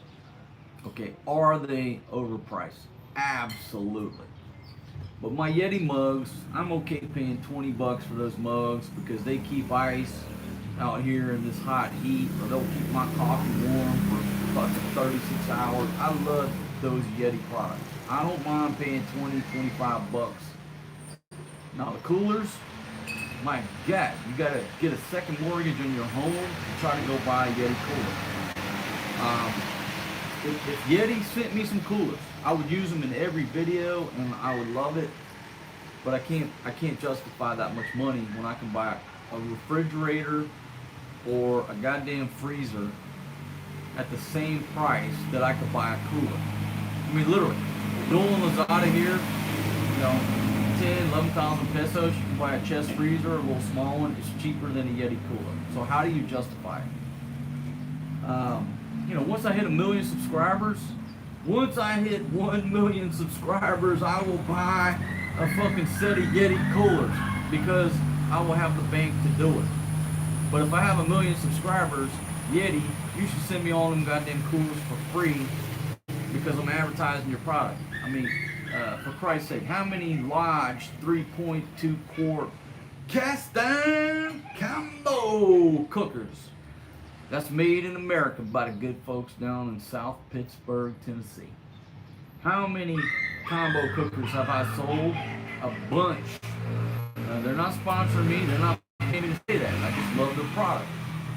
I'm cooking that shit every night. I support them. They're an American company. That Lodge, all those Lodge products are made in Tennessee. Where we in America have all the great ideas, and then we got to follow them out to China to figure out how to make the shit. Lodge Manufacturing is making cast iron skillets in goddamn South Pittsburgh, Tennessee. And my redneck friends down there and all the good fine folks that are working there at Lodge are making that shit every day. And I'm very proud of my Lodge 3.2 quart cast iron combo cooker. Now Yeti, I mean, I'm assuming that shit's made in China too. Hell, everything is, right? But it's a great product. It started, they perpetuated the Roto Bowl cooler stuff. I got a Sub-Z cooler in here that works pretty good. But the price on them Yetis is a little bit too high. But you're not really paying for just the product. You're paying for the brand and the lifestyle. That's the way it works. I mean, you can pay $100 for a pair of jeans that are branded, or $5 for a pair of knockoffs. They're made in the same factory. Okay, I'm not trying to get into branding, but I'm talking about I would love to have a Yeti cooler, but I ain't paying the price. At my stage in the game, boom, Simone Thomas, you bought one. You got a Lodge, and I can't read the rest of it. And I hope you enjoy that product, man, because I'm not on here, folks. If you don't know anything about YouTube. YouTube is the #2 search engine. Google, YouTube, and then the rest. People go to YouTube. Okay, people who are going to buy a product over, $5 in value, they're not going to buy that product without watching a YouTube video. They're going to Google it, but they're going to end up on YouTube watching a product video. Boom! I got Tony Rios off the top ropes with a gold bar headed north. Thank you very much, man. Boom! Stylish muck coming in there. Yeah, the price of Yetis, it's too damn high, and that's the good thing about the brand, because they refuse to dilute themselves, but in the same sense, they've allowed this whole industry of copycats to take a part of their business because they're cheaper. So what do you do? I mean, I don't know shit about running a big ass company like that. Maybe that's their strategy. Maybe that's their strategy to let everybody who buys a cheaper cooler wish they had a fucking Yeti. And the upper middle class and the rich folks are rocking Yetis, and that's why all of us fucking rednecks dream about a goddamn Yeti on the back of my Ford truck that got a pair of fucking vice grips, to roll up the damn window because the handles broke off. Maybe that's the strategy. Maybe that is the best strategy to do. But anyhow, shout out to Yeti. If you folks want to send me some coolers, I guarantee they'll be full of beer and ice in the background. I'll definitely use them. But right now, at my stage in the game, I can't justify buying Yeti coolers. Now, all my drinking products, they're all Yetis, but they're 20, 25, 30 bucks, whatever. I don't drink out of no cup other than my Yeti cups. Swear by them. Swear by them. They got a lid to keep the fucking flies off, keep the birds from shitting in my beer. If you don't have a Yeti cup, you gotta get a Yeti cup,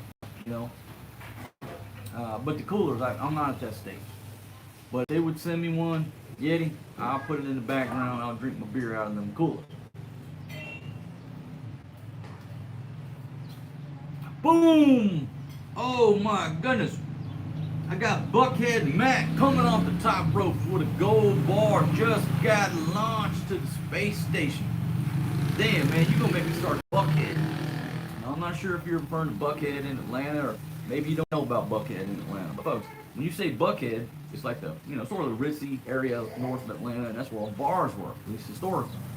So if somebody say, hey man, where are you going to party tonight? Let's roll to Buckhead. You went down there, that's where all the bars were. And you know what? I was going to talk about this one bar, but that's like one of my secrets to my bar design if I ever open one up, and I don't want to give that secret out. It's a trade secret. Everybody will start doing it, and they'll be taking my business. So I'm not going to talk about that. But anyhow, if you're from the ATL, at least historically back in the day, if you wanted to chase those type of ladies in the techno music, all that, you went to Buckhead. Now, if you were into country music, you either went to, well, originally called the Crystal Chandelier, changed to Cowboys in Kennesaw, or eventually you went to Wild Bill's over in Gwinnett County. But if you wanted the ladies that weren't into country music, like the techno, the ecstasy, pill popping crowd, those type of ladies, you know what I mean? You went down to Buckhead. So thank you very much for that trip down memory lane, my friend. I certainly appreciate it. The folks got 483 folks here now, 382 thumbs up. I realize it's getting late, so some people have to go to bed. And it is what it is. But I'm going to tell you what, my first live stream that I did, and if you're thinking about starting a YouTube channel, I highly recommend you do, but you understand some parameters on the psychological end of it. The entertainment business is brutal. People thrive and they love negativity and drama, right? But that's part of the entertainment business. So if you're not okay with having some negativity, don't start a YouTube channel. Boom, David FP. Shout out the Filipinas Perspective channel. Put the link in there. Put the link in the chat box, and maybe somebody will subscribe to it. Filipinas Perspective. England up in the house. Boom, gold jewelry and diamonds coming in off the top ropes. Thank you very much, my friend. Helping me pay my utong over there on Walker Street. My goodness, thank you very much. The ladies on Walker Street, thank you very much. And I did not sleep with any of them 3 women. Don't take my word for it. Take my wife's word for it. She ran them up out of here, and I'm thankful she did, because if I had slept with all 3 of them women, I'd probably be down there trying to get a fucking prescription for some doxy. Well, I mean, I always keep doxies on hand and a Zithro, but I don't like to get it in my emergency stash. Keep that in emergency. So I would be out at the pharmacies today day trying to find somebody to sell me fucking antibiotics without a prescription. And I didn't have to do that because I did not sleep with any of them 3 women. If I had, I would tell you. They come back here with me. I don't even remember, but the old lady said 3 chicks showed up, and she ran them up out of here. And you know what, folks? I'm gonna have to get her Jollibee today for doing that for me. Because the fact that she run them ladies out of here, she saved me 1,000 pesos on antibiotics. So I have to get her Jollibee today to thank her for running them 3 disreputable, beautiful, wonderful ladies up out of here. I really do. You see how life works? You see how life works? Alright, folks, now look. I'm not sure if, okay, somebody asked me to comment on Apple Burgundy. I'm not sure if that is the real Apple Burgundy, or, you know, a lot of these deranged individuals, they'll copy your profile picture and your name, and they'll start commenting, right? So there's so many fake accounts, so many fake shit. You can't be sure that it's the real person without doing some research. So I'm going to leave it up to you subscribers to tell me, is that the real Apple Burgundy commenting here? Or is it, boom, I got Wayne AC off the top ropes, coming in from Colorado. All right, just waiting to move to the Philippines, man. Thank you very much. God, Colorado's so beautiful. My goodness, that's another topic I could talk about. You know, my son lives in Colorado. It's beautiful over there. I understand why you want to come here, but God, man, you're living in one of the most beautiful places in America, my friend. I love Colorado. Okay. So anyhow, I'm trying to look at the comments and see if this is the real Apple that's commenting on the live stream. Somebody tell me, is this a troll or the real Apple? I can't do the research when I'm running a live stream. That's just too much technology. I can't go there. Okay, so boom! I got 6G coming off the top ropes, and I got Forrest G coming out here. Hey, buddy. Baby's in there getting some breakfast. All right, so somebody, okay, I got reports that it's a troll, that it's not the real Apple Burgundy. But then again, you might be a troll. You can't trust anything, right? So I'll just address it. Look, if anybody can further their success based on what I do, or they can make money to feed their family based on what I do, they are welcome to do that. They are welcome to do that. They are welcome to talk good about me. They're welcome to talk bad about me. You know, to either grow their channel or make more money, get more views. It all adds up to, can they buy rice and feed their family?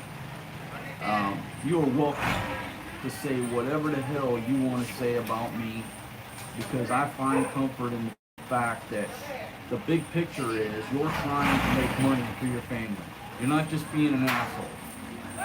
Okay? Apple Burgundy is not just, you know, being a bitch. It seems to me that she has an objective and she wants to make some money and she's got kids.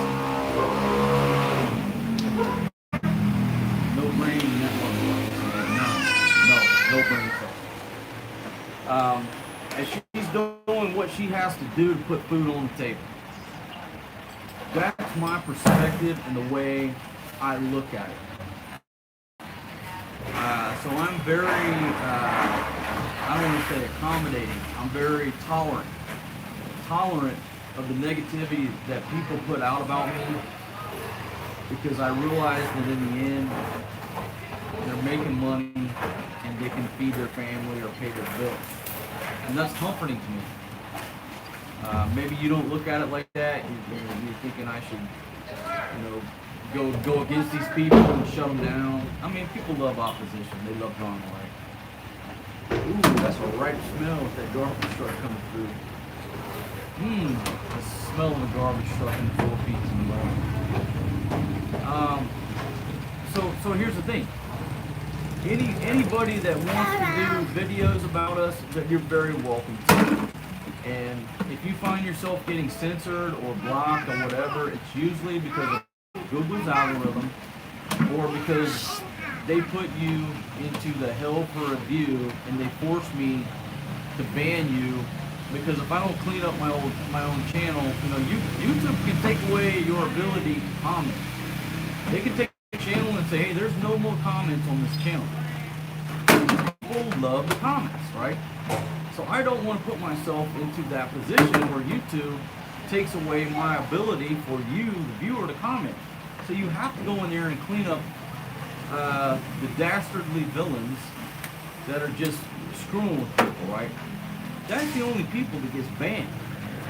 It's either YouTube or YouTube telling me ban this dude or we'll do it for you.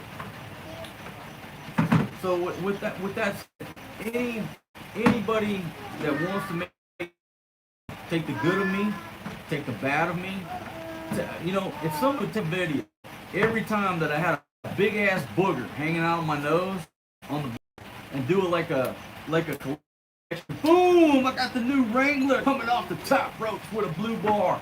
Headed north, trying to pay my bar tab over on Walker Street. Thank you very much, my friend. But if somebody would do a video every time I did a video and I had a booger in my nose, do it. Do it. Call it Overstay Road. Got boogers hanging out of his nose. I don't care. Do a video every time Fatima's shorts are so tight that her ass is eating her fucking shorts. Say, Fatima's ass is hungry. Do it. Stylish muck coming off the top ropes.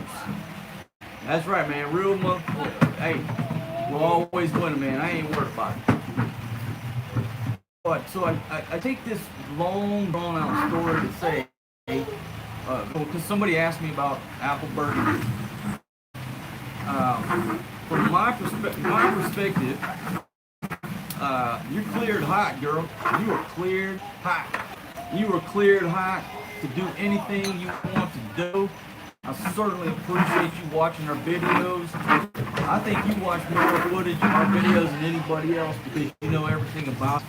You are cleared hot on my life and what I put out there to do anything that you think you need to do to make money and put rice in the mouth of your children. You are cleared hot. I am giving you permission. Apple burgundy. Okay? Apple burgundy out there. You can do anything you want to do because I want you to succeed and I want you to be able to feed your family, and we're all in the same entertainment business. Boom! I got Mike Neeson coming off the top ropes and soft tail Lux right behind him. My guns, thank you very much, my friends. Got a blue bar and a green bar headed north, folks. Okay, I think I'm almost to the point that I can pay my bar tab over there. Almost to the point to pay my bar tab over there. So I just want to say a thanks to the ladies. No, let's go back in. The ladies on Walker Street, even though they're not here, I want to say thanks to you. Because I went in last night and drank there's a liquor man. I was drinking before I went over to Walker Street. But hanging out with them ladies, they want to say thank you for supporting my channel, and the money is just basically going from your pocket into here over into their pocket. I'm just a mechanism to help these ladies out, and I did not sleep with any of them 3 ladies. If I did, I would tell you, but I did not. I'm innocent. Hashtag innocent. Yeah, so anyhow, shout out to Apple Burgundy. The reason I call her Apple Burgundy, well, what should I tell you? You got to draw your own conclusions. What was that movie with Will Ferrell? What, they're in San Diego? Not The Weatherman. What the hell was in that movie? Will Ferrell. They're in San Diego. Ron Burgundy. So somebody to send it across. I can't even remember what the name was. Anyhow, all right. So let's address that. Now look. With that said, you know, Apple Burgundy, your relationship with these other folks that you talk about, that's between you and them. I'm not them. That's between you and them. But the relationship between you and I'm putting it out there right now. You are cleared hot, guns free. You know, only some of you know what that means. But I'm clearing Apple Burgundy guns free to post whatever she wants to post because I want her to be able to feed her babies. Okay. Oh shit! Now, folks, we're talking about water earlier, right? If you get them 5-gallon jugs, folks, they got all kind of shit in them jugs. Sometimes the shit is clean, sometimes it's not. If you really just want good water, you gotta bite the bullet and buy the water from 7-Eleven or the store or whatever. There you go, baby. There you go. That's good water. That's some good H2O. But you get the 5-gallon jugs full of stuff. Sometimes it's good. Sometimes it's got like a film on it. Sometimes it's got like plastic particles. I'm not into that anymore. I'm not buying that shit anymore because these little shops, they can't afford to replace the filters as needed. So those filters will probably be running for 2 or 3 years. And what I think is that they're so goddamn old, they're falling apart, and I'm getting particles of the filter in my water. Because they're not going to replace the filters. Nobody's checking them. This shit costs big money. And when you got a dude that'll deliver, you know, 5 gallons of water for $1, how are they making money? The answer is they're making a little bit of money and they're not changing the filters. So I'm not down with that no more. Me, I don't give a shit. But I don't want my kids. You know, me and the old lady would drink the 5 gallons of water. The kids, they're not drinking that shit. They're drinking the fucking spring water from the store. You know what I mean?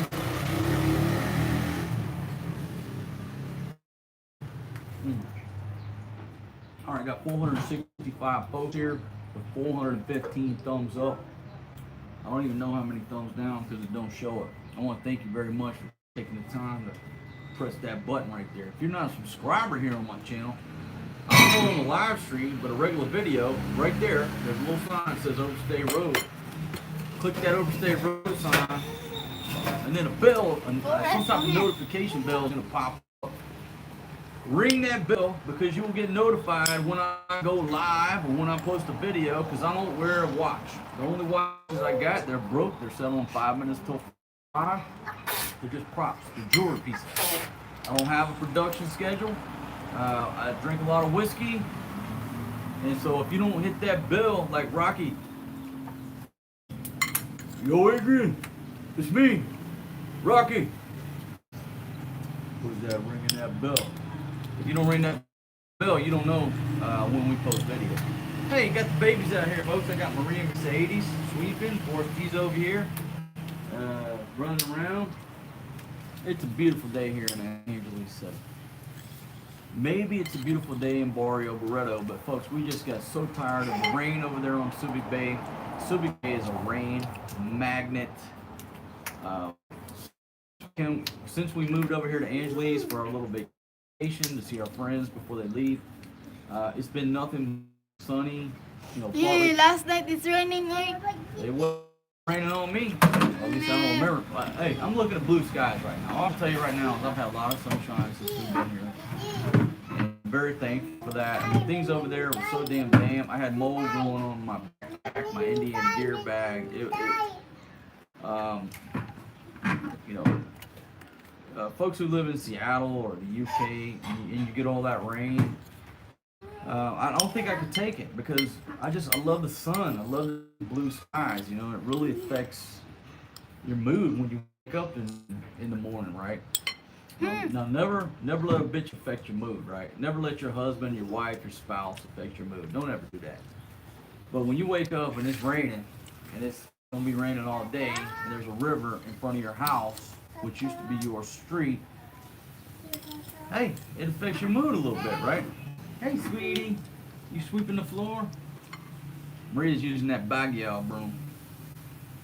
All right, let me go to the comments, folks. The title of this video, if you're just joining us, was "I did not sleep with them 3 women." Now, Fatima, can you verify that I did not do any of that, right? Yeah, I kicked them out. Okay, all right. She said yes. You kicked them out. Thank you, baby. Thanks for kicking out them 3 bar girls, cause woo, I don't even remember bringing them bar girls back over here, but apparently I did, baby. Just for the fact that you kicked them girls out. Boom! Trucker B coming off the top rope. Talking about that apple. My goodness. Anyhow, I want to thank her. I'm going to take her to Jollibee today for throwing them ladies out and prevent me from having to do 10 days of oxy and a zipper max pack. Okay, so let's see. Okay. Yeah. Folks, I'm going to do more live streams. I'm going to do more live streams. People love the live streams, and they love the premiere videos. And I'm starting to understand it more. I mean, you know, if you're in the States and you're sitting at home and you don't have ladies, just you and your Labrador, I've been in those situations. Or you're locked down somewhere else in the world. I understand. I need to do more live streams.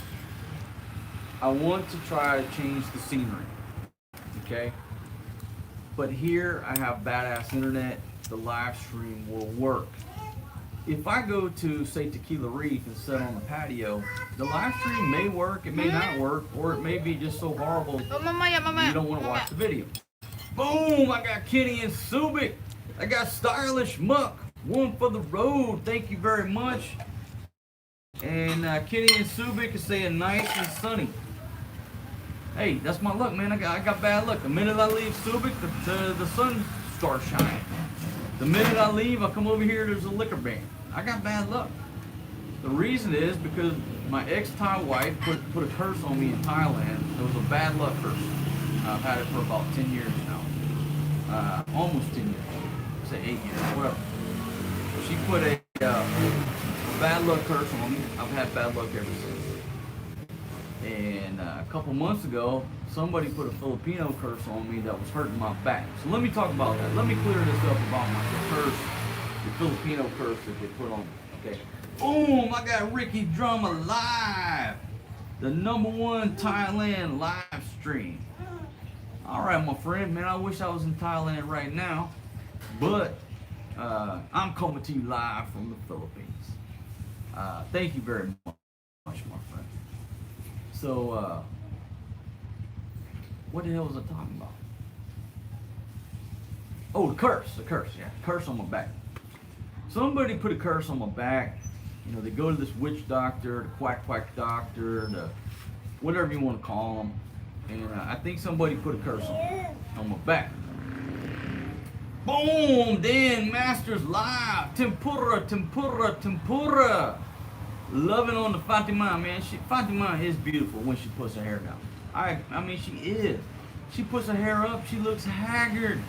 I said, baby, it's not about how you feel. It's how you look. This is the entertainment business.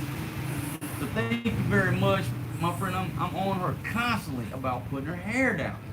But she wants to put her hair up. What can I do? What can I do? The stress that I'm under here. The stress that I'm under. What was I talking about? Somebody leave me a comment. I don't remember what I was talking about.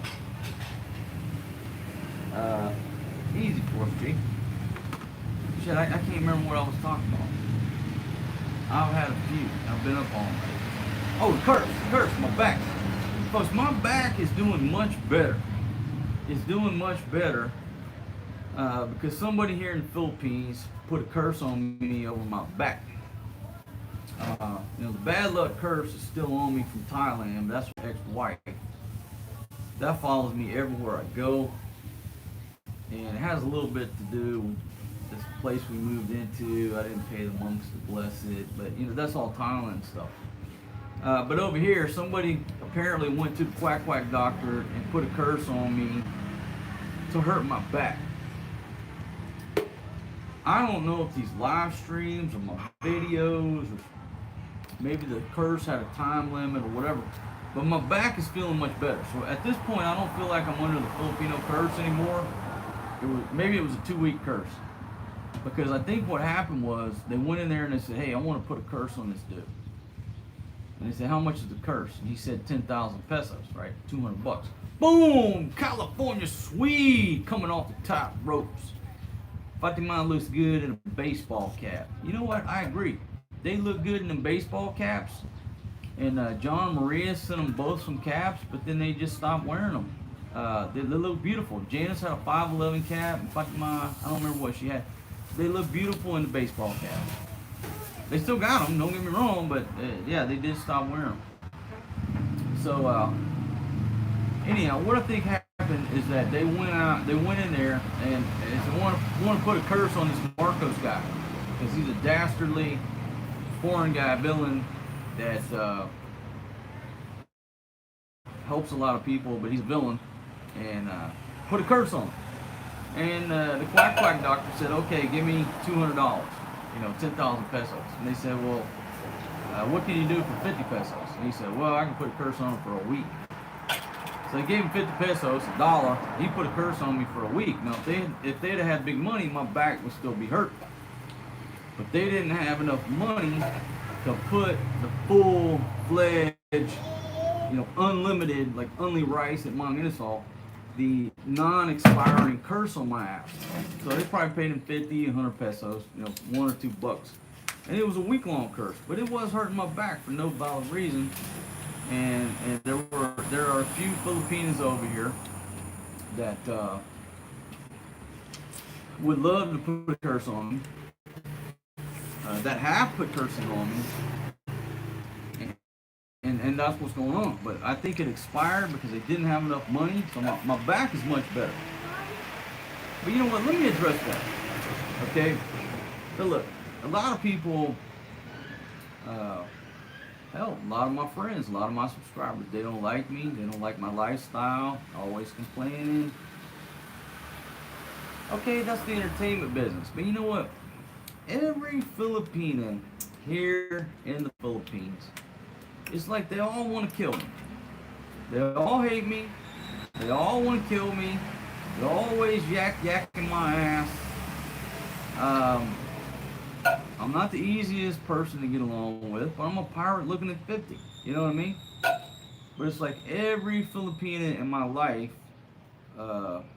they would, if they could get away with it, they'd probably kill me. And I just try to say to these ladies, you know what? If you had a local Pinoy boyfriend, Tonyo, no shoes, no shirt, no job, no money, loves to play basketball, make babies, and run away. Papa. Hey, sweetie. Papa. Yeah. Papa. That's it, sweetie. Oh, you're eating candy. You're not supposed to be eating candy, but she got candy.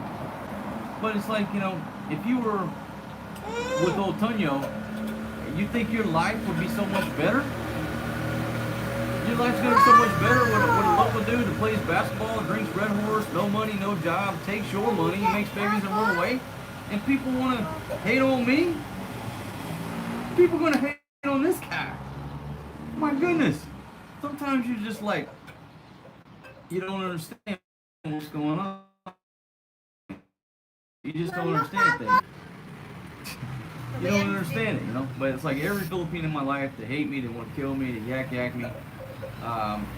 But you know what? When they're eating food from Tequila Reef and chowing down on that shit, where if they were in the village, they'd be eating rice with soy sauce flavoring, and they still hate me. Hey, I must be one horrible son of a gun.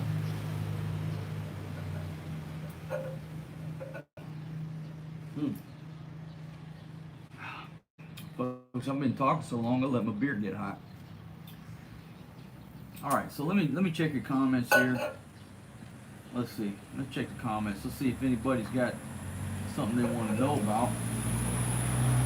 Did we ever figure out if this is the real Apple Burgundy or if this is a troll that's in the chat box? I'm not sure. Has somebody done the research? Boom! Oh my goodness, I got Eric Kavanaugh coming in off the top ropes with an atomic elbow on a magenta VIP bar. Just got launched to the space station. Thank you very much, my friend, because you are helping me put money in the pockets of these bar girls over here on Walker Street. They thank you, but they don't know to thank you. I'm going to thank you on their behalf. My goodness. Boom! Rich Boom 2. El Pobre Lasingero. Thank you very much. Thank you very much, my friends, for everybody sent super chat money on this. No, thank you very much, because you're putting money into the pockets of these bar girls, but I did not sleep with any of those 3 women. I promise you. Boom! Steve Huffman coming off the top ropes with the atomic elbow on a 2-tone gold bar headed north towards the space station. Man, thank you very much. Thank you very much, my friend. So, yeah. So, pretty much this live stream is dedicated to the ladies over on Walker Street at whatever bar. I don't remember what bar I was in. Apparently, I brought 3 of them home. Fatima ran them up out of here. I did not sleep with them 3 ladies. Thank you. Just, folks, I know you don't understand that. I know you don't understand when I got 3 ladies in the bed and I'm thankful that I didn't sleep with them. Most of you don't understand that, but most of you haven't suffered from the clap over, 100 times from sleeping with a bunch of disreputable women. When I wake up and I haven't slept with anybody the night before, I don't care how much money I owe. I don't care if I lost a credit card, I lost my iPhone 12 mini. I don't care nothing about that. Just please tell me I did not sleep with one of these girls and have to start popping the damn doxycyclines. That's real life. Okay? Now you may have a different perspective on things, but that's my perspective. That's my current frame of thought. It's not that I'm slowing down. It's not that my body's not working, or I gotta pop what's that shit called? Viagra or Cialis or any. No, I don't need none of that shit. I've never taken that shit, and that shit scares the hell out of me. Scares the hell. I wouldn't even lick the fucking tablet. That shit scares the hell out of me.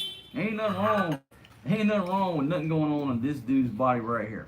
Knock on wood. Cause I'm a pirate looking at, that's concrete. There's some wood over here. I mean, I'm a pirate looking at 50. My shit might start working tomorrow. That's reality. But right now, ain't nothing wrong with my yang. I'm straight. Well, I don't need none of them pills. And I just don't want to go back into sleeping with a girl, and then you got to hit 10 days of doxies. And when you're hitting those doxies, you can't sleep with anybody else, or you could potentially, perpetuate it. So maybe I should have mentioned that up first. Once you know you're hot, you can't sleep with nobody for at least 10 days, unless you're an asshole and you have no conscience. But you sleep with a girl on Walker Street, you got to hit 10 days of doxies and not sleep with anybody else, which means for 10 days, you're not getting any action. That's not my cup of tea no more. That's not my cup of tea. So I did not sleep with those 3 women that were laying in my bed last night. I did not. And I am so thankful that Fatima ran them bitches up out of here. Boom! California Swede! File this under Super Chat money. Thank you very much, my friend. Thank you very much. Boom! Stylish Muck coming back off the top rope. It's a pirate's life. Yo ho ho and a bottle of rum. Hey man, listen, I feel you. That's how I've lived my life. That's how I have lived my life. I didn't give a rat's ass, and that's why I've had to clap probably 100 fucking times, okay? But at some point, living as a pirate, certain things living as a pirate, I'm just not interested in. I'm still a pirate. I'm a pirate looking at 50. I drink. I got beautiful, 20-something-year-old ladies running around here looking absolutely beautiful. I still love the ladies, but in the same sense, it's not in my prerogative to sleep with 3 bar girls and then know that the next day I've got the clap and I can't get laid for 10 days. You see how that works? That's not my prerogative. I'll party with them. I'll look at them, let them dance around and look beautiful, but I don't want to sleep with them.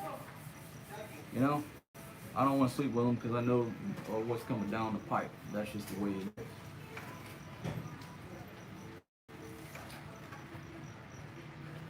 But I'll say this: you know, you're working the grind over in America or the UK or wherever you're at, Australia.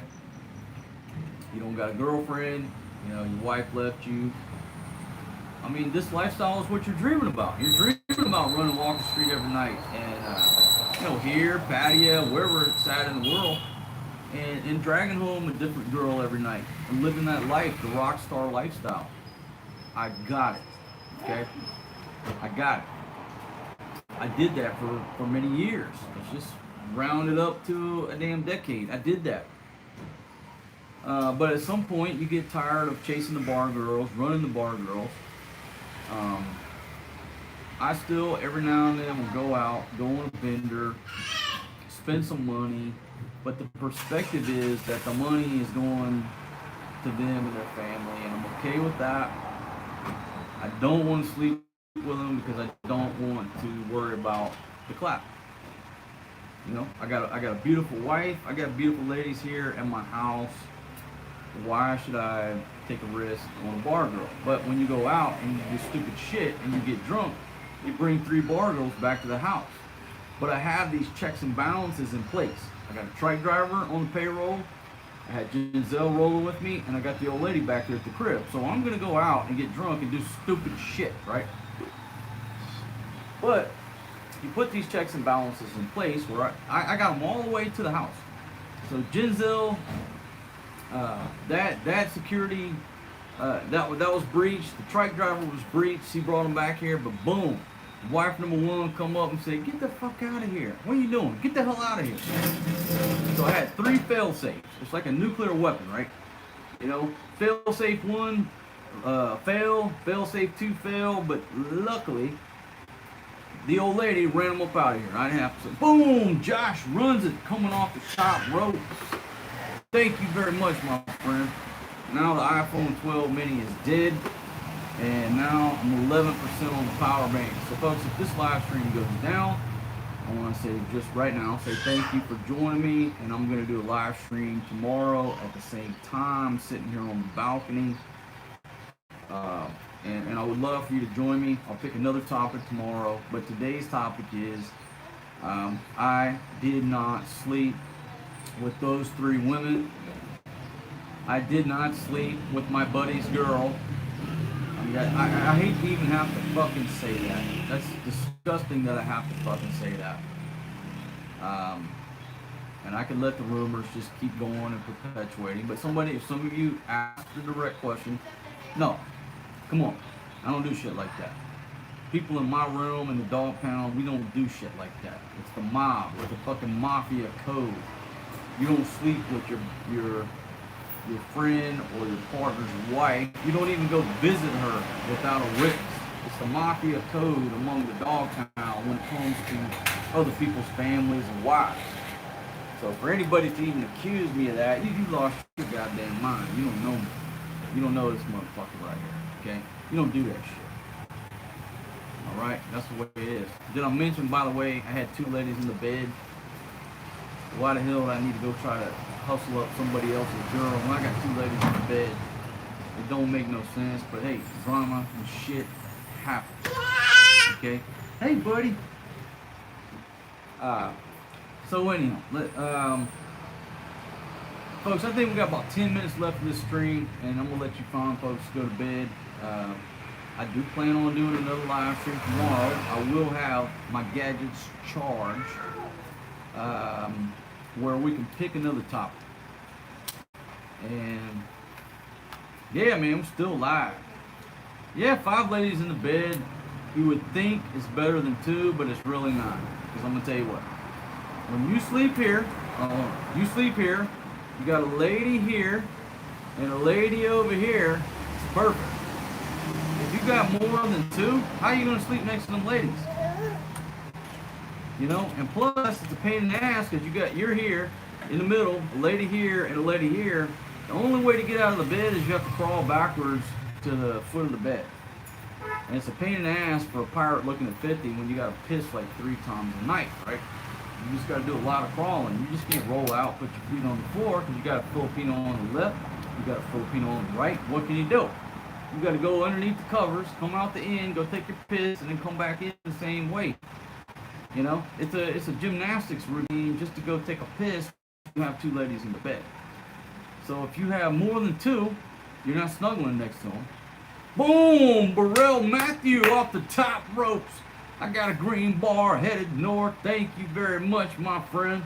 The ladies on Walking Street, thank you very much. My goodness. So that's my thoughts on it, you know. And throughout my life, and I've talked about it in my book. If you don't know, this dumbass wrote 2 books.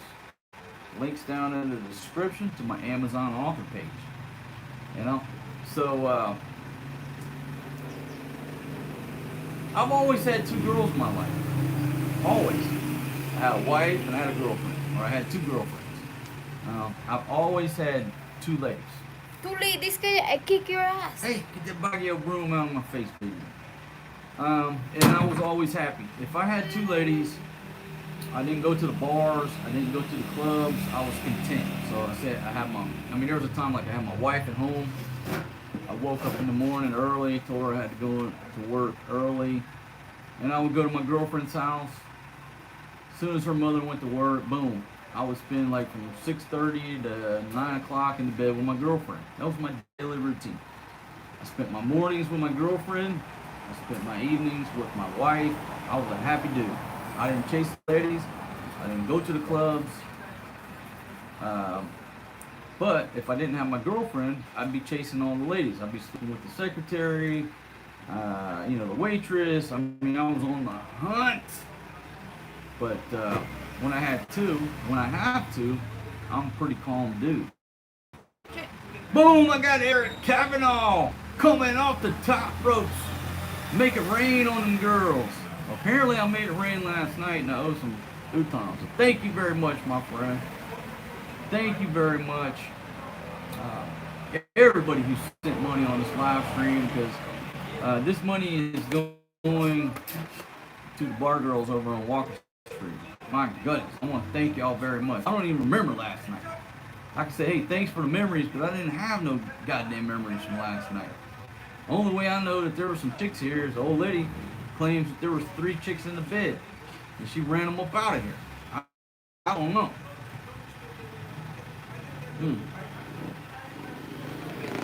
So yeah, so throughout my life, I've always been a 2-lady man.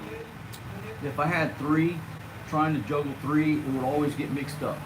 If I got greedy and went for 3, this one would find out about this one, would find out about this, and I go to 0. But if you get greedy and go to 3, they'll destroy the whole thing. Now you're at 0 and you're up in the club, trying to start over.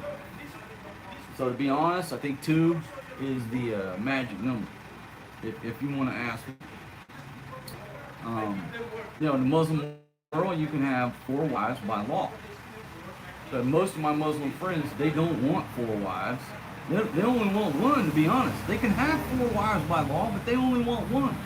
Because, their perspective is, I'm not a rich man and them bitches eat too much rice. They eat too much food. I can't afford to buy food for wife 2, 3, and 4. So most of my friends, even though by law they can have 4 wives, they only have 1 wife. Now, the ones that have 2 or 3 wives, here's the reason why. Say your brother's has a wife and 2 kids, and your brother dies. Well, in the Muslim world, this lady is tainted. Okay, she's an old married lady, a widow. She's got 2 kids. Ain't no other Muslim gonna marry this girl. So it's your responsibility as to your brother, or to your family member, to your friend, to marry the girl and absorb her to your family unit and take care of her and the children. So a lot of Muslims, the only reason they have 2, 3, 4 wives is because out of it's their duty. It's an honor thing. It's their duty. They had to step up. Their brother died. They married the brother's wife, and they have to support her and the kids. Now the good thing is, yeah, you can sleep with her. That's a good thing.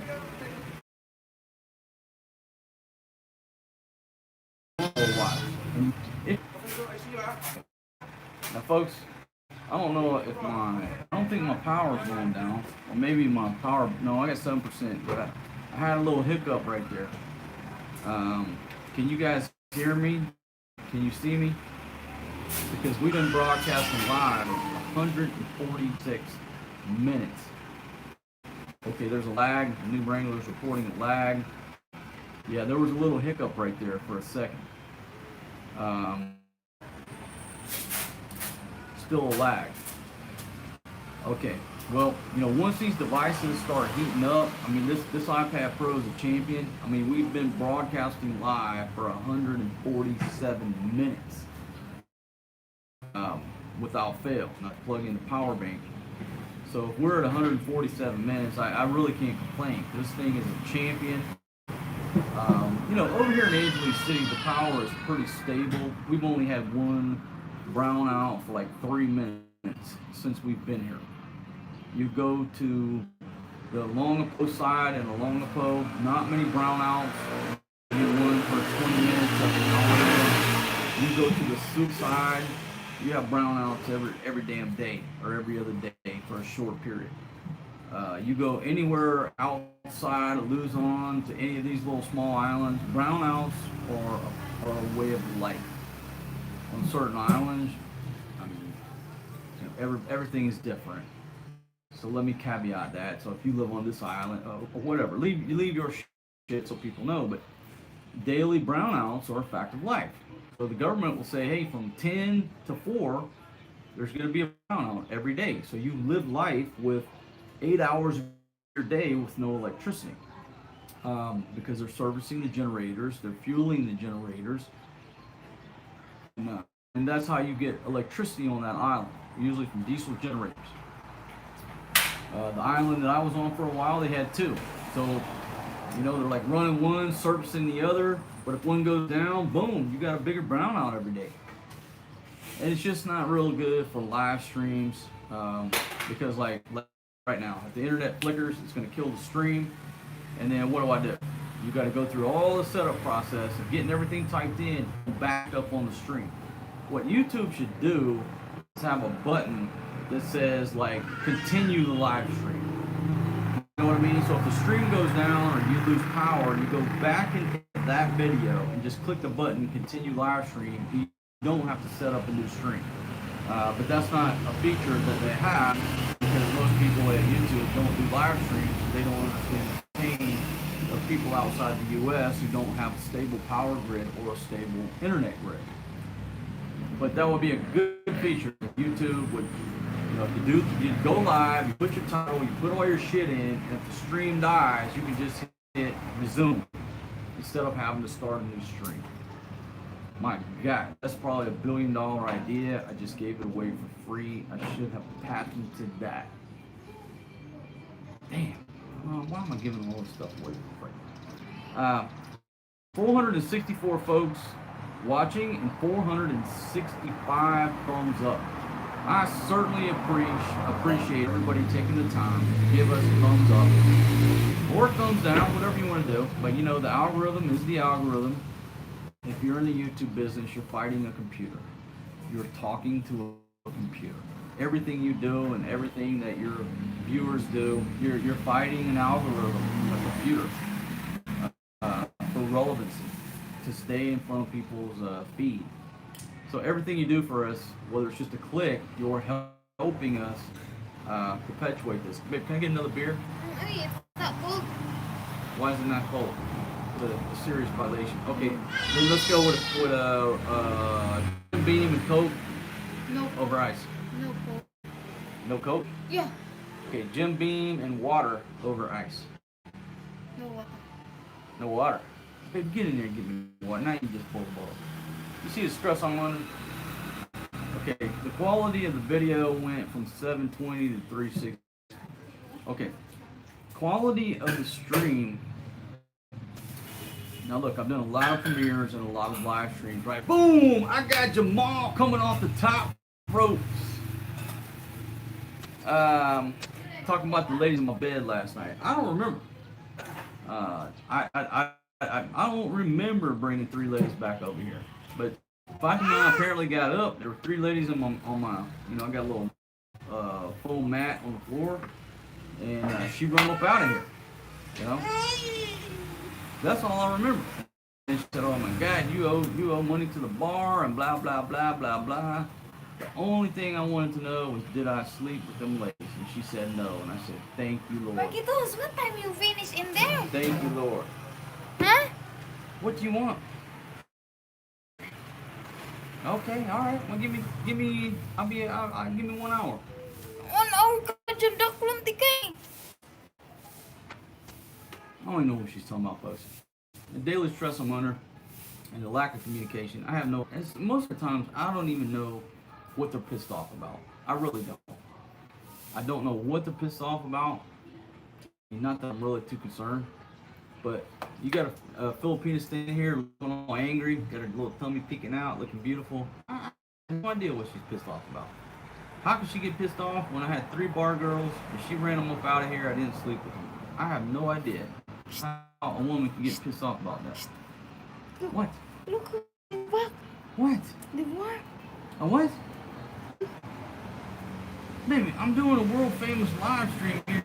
You're talking about some worms on the fucking tree.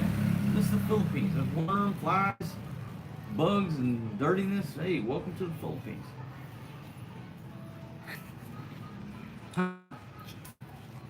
Okay, baby, listen. In 1 hour, then you come back and bother me, okay? I'm doing a live. Hey, you see the live stream? Boom! I got stylish muck off the top ropes. Yeah, Filipinos are always boiling about. You're absolutely right. Here I am in this country, you know, through my efforts and through your efforts. Whether you just watch a video, whether you send super chat money, whatever. Folks, we are supporting. When I say we, this is a teamwork. Because if you don't watch my videos, we don't make money. You don't know how many people that we're supporting here in the Philippines and what we do for folks. And I don't publicize everything, because if you do, you get accused of doing charity work without the proper permits, and next thing you know, NBI is knocking on your door. If you follow me. But the fact that you find folks watch my videos, send super chat money, you don't have, I mean, how many people are we supporting here?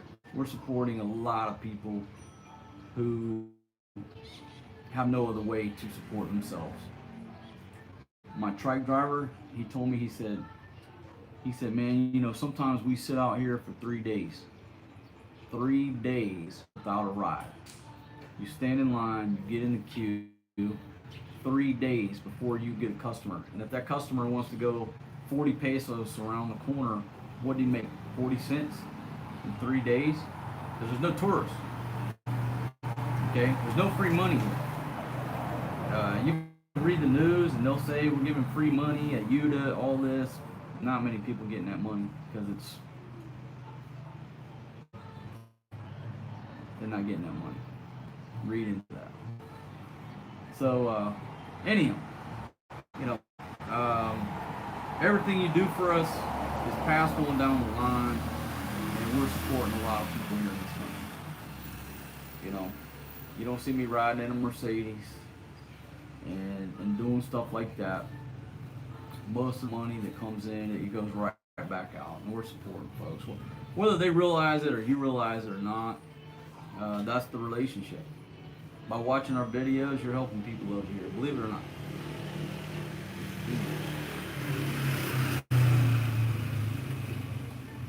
So, alright, so Kenny and Subi, you got boots on the ground and AC. Hey man, weather over here is beautiful, man. Come on over. Come on over. Yeah, that's what we're doing, Josh. Man, just you gotta spread the love around. You know, that's what you gotta do. When you're blessed and people are blessing you, well, you should pass it on down the line, right? You gotta bless others. With that said, you can't save everybody. That's a harsh lesson I learned in the charity business, is that you cannot save everybody. And it's sad. It breaks your fucking heart. You have to pick either a person or a family or a group of people that are within your scope to help them. Now, say it's within your scope to help 5 people. Well, there's 5,000 more people that need help within a fucking mile of here, within a kilometer. You can't help them. You have to pick the people that need the help the most, that's within your scope, to help them. If that makes sense. I mean, it makes perfect sense to me. I've been in charity business for a long time. I have a totally different view on the charity business as a whole at this point. Maybe that's 2 chapters in the book. I don't want to get too far into it. Other than to say this. If you want to help somebody, do not give your money to the United Way. All you're doing is paying somebody's, 6-figure salary, or you're paying the rent in their BMW company car every month. If you want to do charity work, the worst thing you can do is give money to a fucking big ass organization like the United Way, where 80% of their budget is just paying their own fucking people, right? If you want to do charity work and help somebody, you pick somebody close to your home. You don't gotta travel to Southeast Asia. You don't gotta go to fucking Central America. There's people near your home that need help in some form or fashion. Boom! Tick 00 off the top ropes, asking about the visa. I'm just riding a tourist visa right now, bro. Boom! I got Brian MC with a smackdown on an orange bar headed north. My goodness. Boom! Bill Walsh coming in there. Folks, it's pandemonium in the octagon. It's pandemonium. Pandemonium in the octagon. Thank you very much, my friends. Thank you very much. My goodness. But if you want to do God's work, so to speak, and you want to help somebody, what's up, Jasper? You don't need to travel to Central America to find poor people. You don't need to travel to the Philippines to find poor people. Now look, in America, for me, nobody's starving. There's so many fucking programs. If you're starving, it's because you're too lazy to go in and fill out some paperwork. But you don't have to help people that just need food. You can help people with education. Okay? Maybe you got a good neighbor or whatever that she's a really good girl, a really good kid, dude, and they want to go to college, they got no money. Hey, you help them to go to school to make money where they can help their family. Simple. Now that doesn't pull on your heartstrings. What pulls on your heartstrings is poor children, like on the past video, standing out there at that traffic light all day begging for money. That just pulls on your heartstrings and people give money. But the reality is there are people that you can help near your home. Maybe they're not starving, but they need some type of help to further and benefit their life. And if you help them, you're helping them in the hopes that they're going to pay that back. Hey, Forrest G's trying to climb over the wall here, ladies, on that trash can. Well, anyhow. So even all my charity work, what, baby? Honey, you're not rushing my live stream. I'm talking to 438 folks here, okay? I don't care what the problem is in there, unless one of my kids are in trouble or they need something. Can you just please don't go away, man? Just go away. Just go away. Okay, so anyhow, you get what you feel me, right? But there's this thing they term the what they call it, white savior complex, where you think you're gonna go to a third world country and save everybody. Boom! Bobby Drain coming in off the top ropes. thank you very much, my friend. Thank you very much. Your message disappeared before I could read it. It'll put like 5 messages and disappear because the iPhone is dead. I got this old lady out here fucking hustling me, whatever. And okay, back to the charity work. Don't give money to the United Way. Pick somebody that's near your home that you know or that somebody knows that legitimately needs some help. And you help them, whether it's in education or if it's a dude who's hanging sheetrock, maybe he needs some new fucking tools, or somebody in construction, they need a new saw. Help people that are trying to help themselves.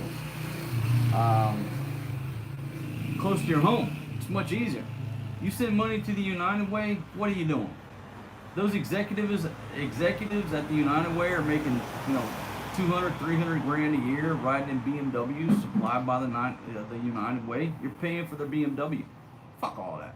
Boom! I got Buckhead Mac coming off the top ropes with a gold bar headed north with the smackdown on my bar tab that I owe over there. Thank you very much. The ladies over there, thank you very much. My goodness, folks, you have truly blessed me today, and we have all blessed them ladies from last night.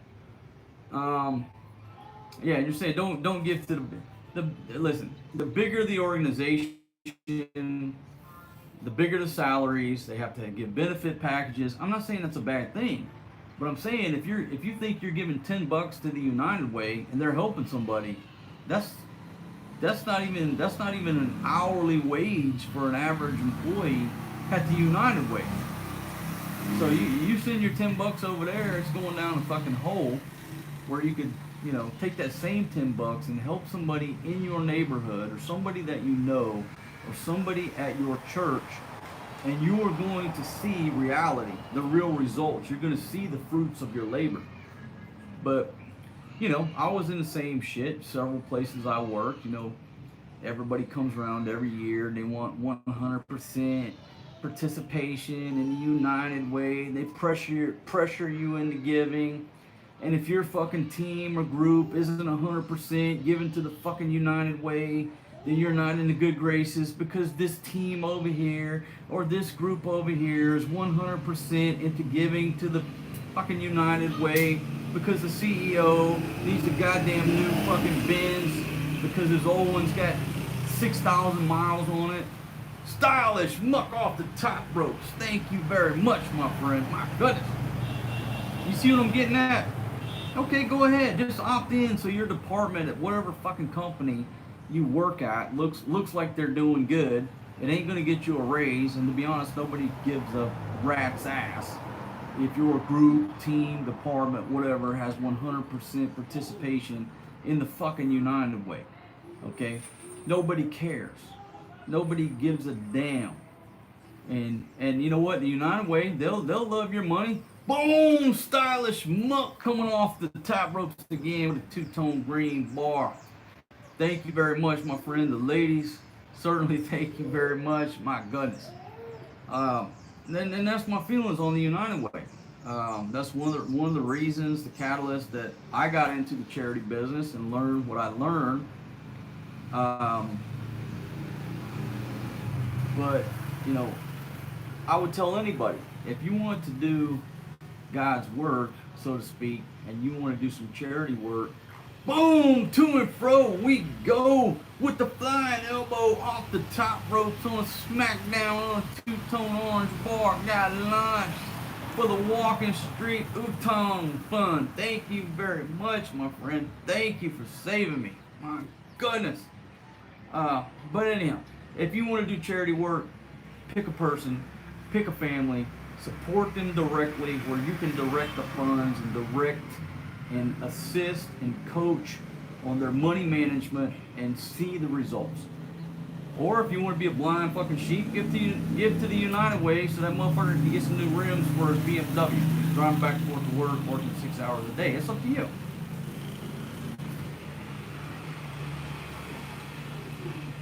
The UN food program, their budget is like less than 30% of the money buys food.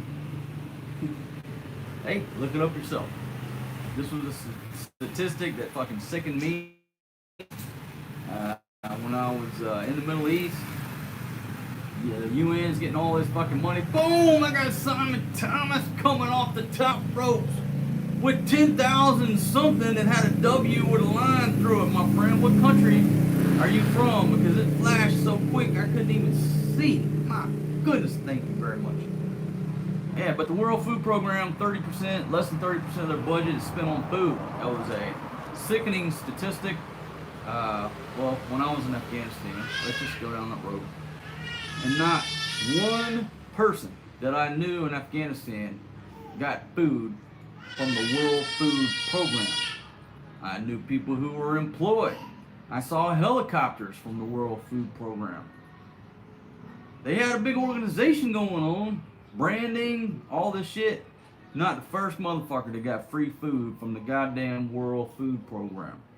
And if you think they were getting free food, then you're very naive to how it works. Because once they give the food to the fucking locals, it's getting either sold, given to their family, their supporters, whatever. I could talk about this all fucking day long. Okay, go ahead and give to the fucking UN or World Food Program. Go ahead. They need new BMWs to fucking ride around in down in South Florida or where the fuck their US headquarters are. Go ahead. Them BMWs are fucking expensive. They got a expensive oil change. They got to put some new tires on them. Go ahead and send your money to the United Way or the UN fucking food program because them dudes need their BMWs to be serviced. Okay? People got to have dental insurance. People got to have retirement. You got to pay for all that shit. And you know what? Don't worry about if they're spending money on food. Fuck that. We'll call the World Food Program. We don't give a fuck about buying food. Hey, we got to lease BMWs, pay people's fucking dental insurance, retirement, vacations, all that shit. Then whatever money's left over that you find folks send to the United Way, then we'll buy some food. That's how it works. Just look at their budget, look at their spreadsheets. So send $10 to the United Way. That dude needs to get his BMW detailed.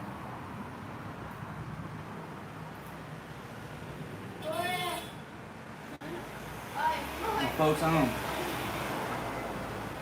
am amazed at the same time, just like outstanding that this iPad Pro is still broadcasting live after 168 minutes.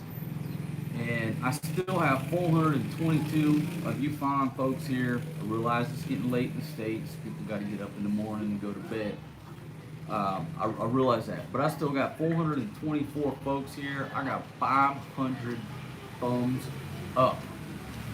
Thank you very much. I can't see the thumbs down. It don't show 501. Whoever just hit that button, thank you very much. I'm 501. Can I see 502? 426 folks. We've been broadcasting live for 100 and coming up on 169 minutes. I don't even know how many hours that is. I hope that I have provided you with some good quality entertainment. I hope that I have invoked thought. I hope that I've cleared up some things. And I hope that you fine folks will tune in to my live stream tomorrow night. Now, folks, I got the beautiful Fatima. Baby, don't show your titties because I can't edit this out. Come on, lean. Looking beautiful, but your hair's a little haggard. And you got your boobs hanging out. Mas bicho, tapos yun naman na Baby, yan. just go away. Go. I don't know what your problem is or what you want. I don't care. Just give me 10 minutes. I need to You see the stress I'm under dealing with a Filipina. I don't even understand what she's saying. But she's hustling me for something. And, baby, I don't care. Alright, folks. So let's start winding down this live stream. And say goodbye. Yeah, and the fact that you just told me that, I'm going to run it 20 more minutes. Okay? And if you want to stand there looking sexy, I'll look at your little tummy and your big ass. I love stretch marks. I'll sit here and look at you all day. And I was going to end it in 10 minutes. I'm going to run it 20. Keep standing there, because I can look at you all day long, baby. You look so beautiful. You're so fat, pretty, hot, and tempting.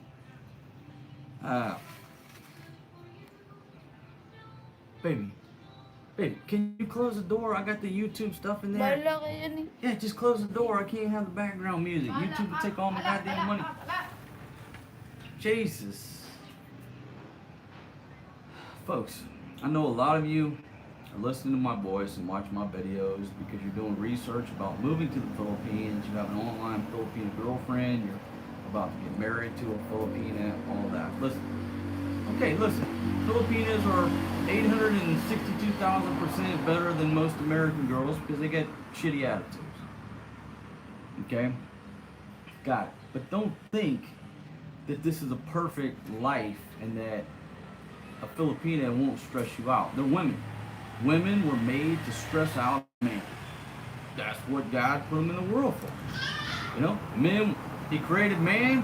We're fucking drinking beer, chomping on a goddamn apple in the orchard, living the fucking dream, hanging out with our buddies, and next thing you know, what happened? The Lord put a woman down there for the purpose of stressing out the dudes in the orchard. So, you know, Adam was over there eating his apple, hanging out with his buddies, chilling, you know, drinking a goddamn Jim Beam and Coke. Next thing you know, here comes a fucking chick, and the stress has been stressing us ever since.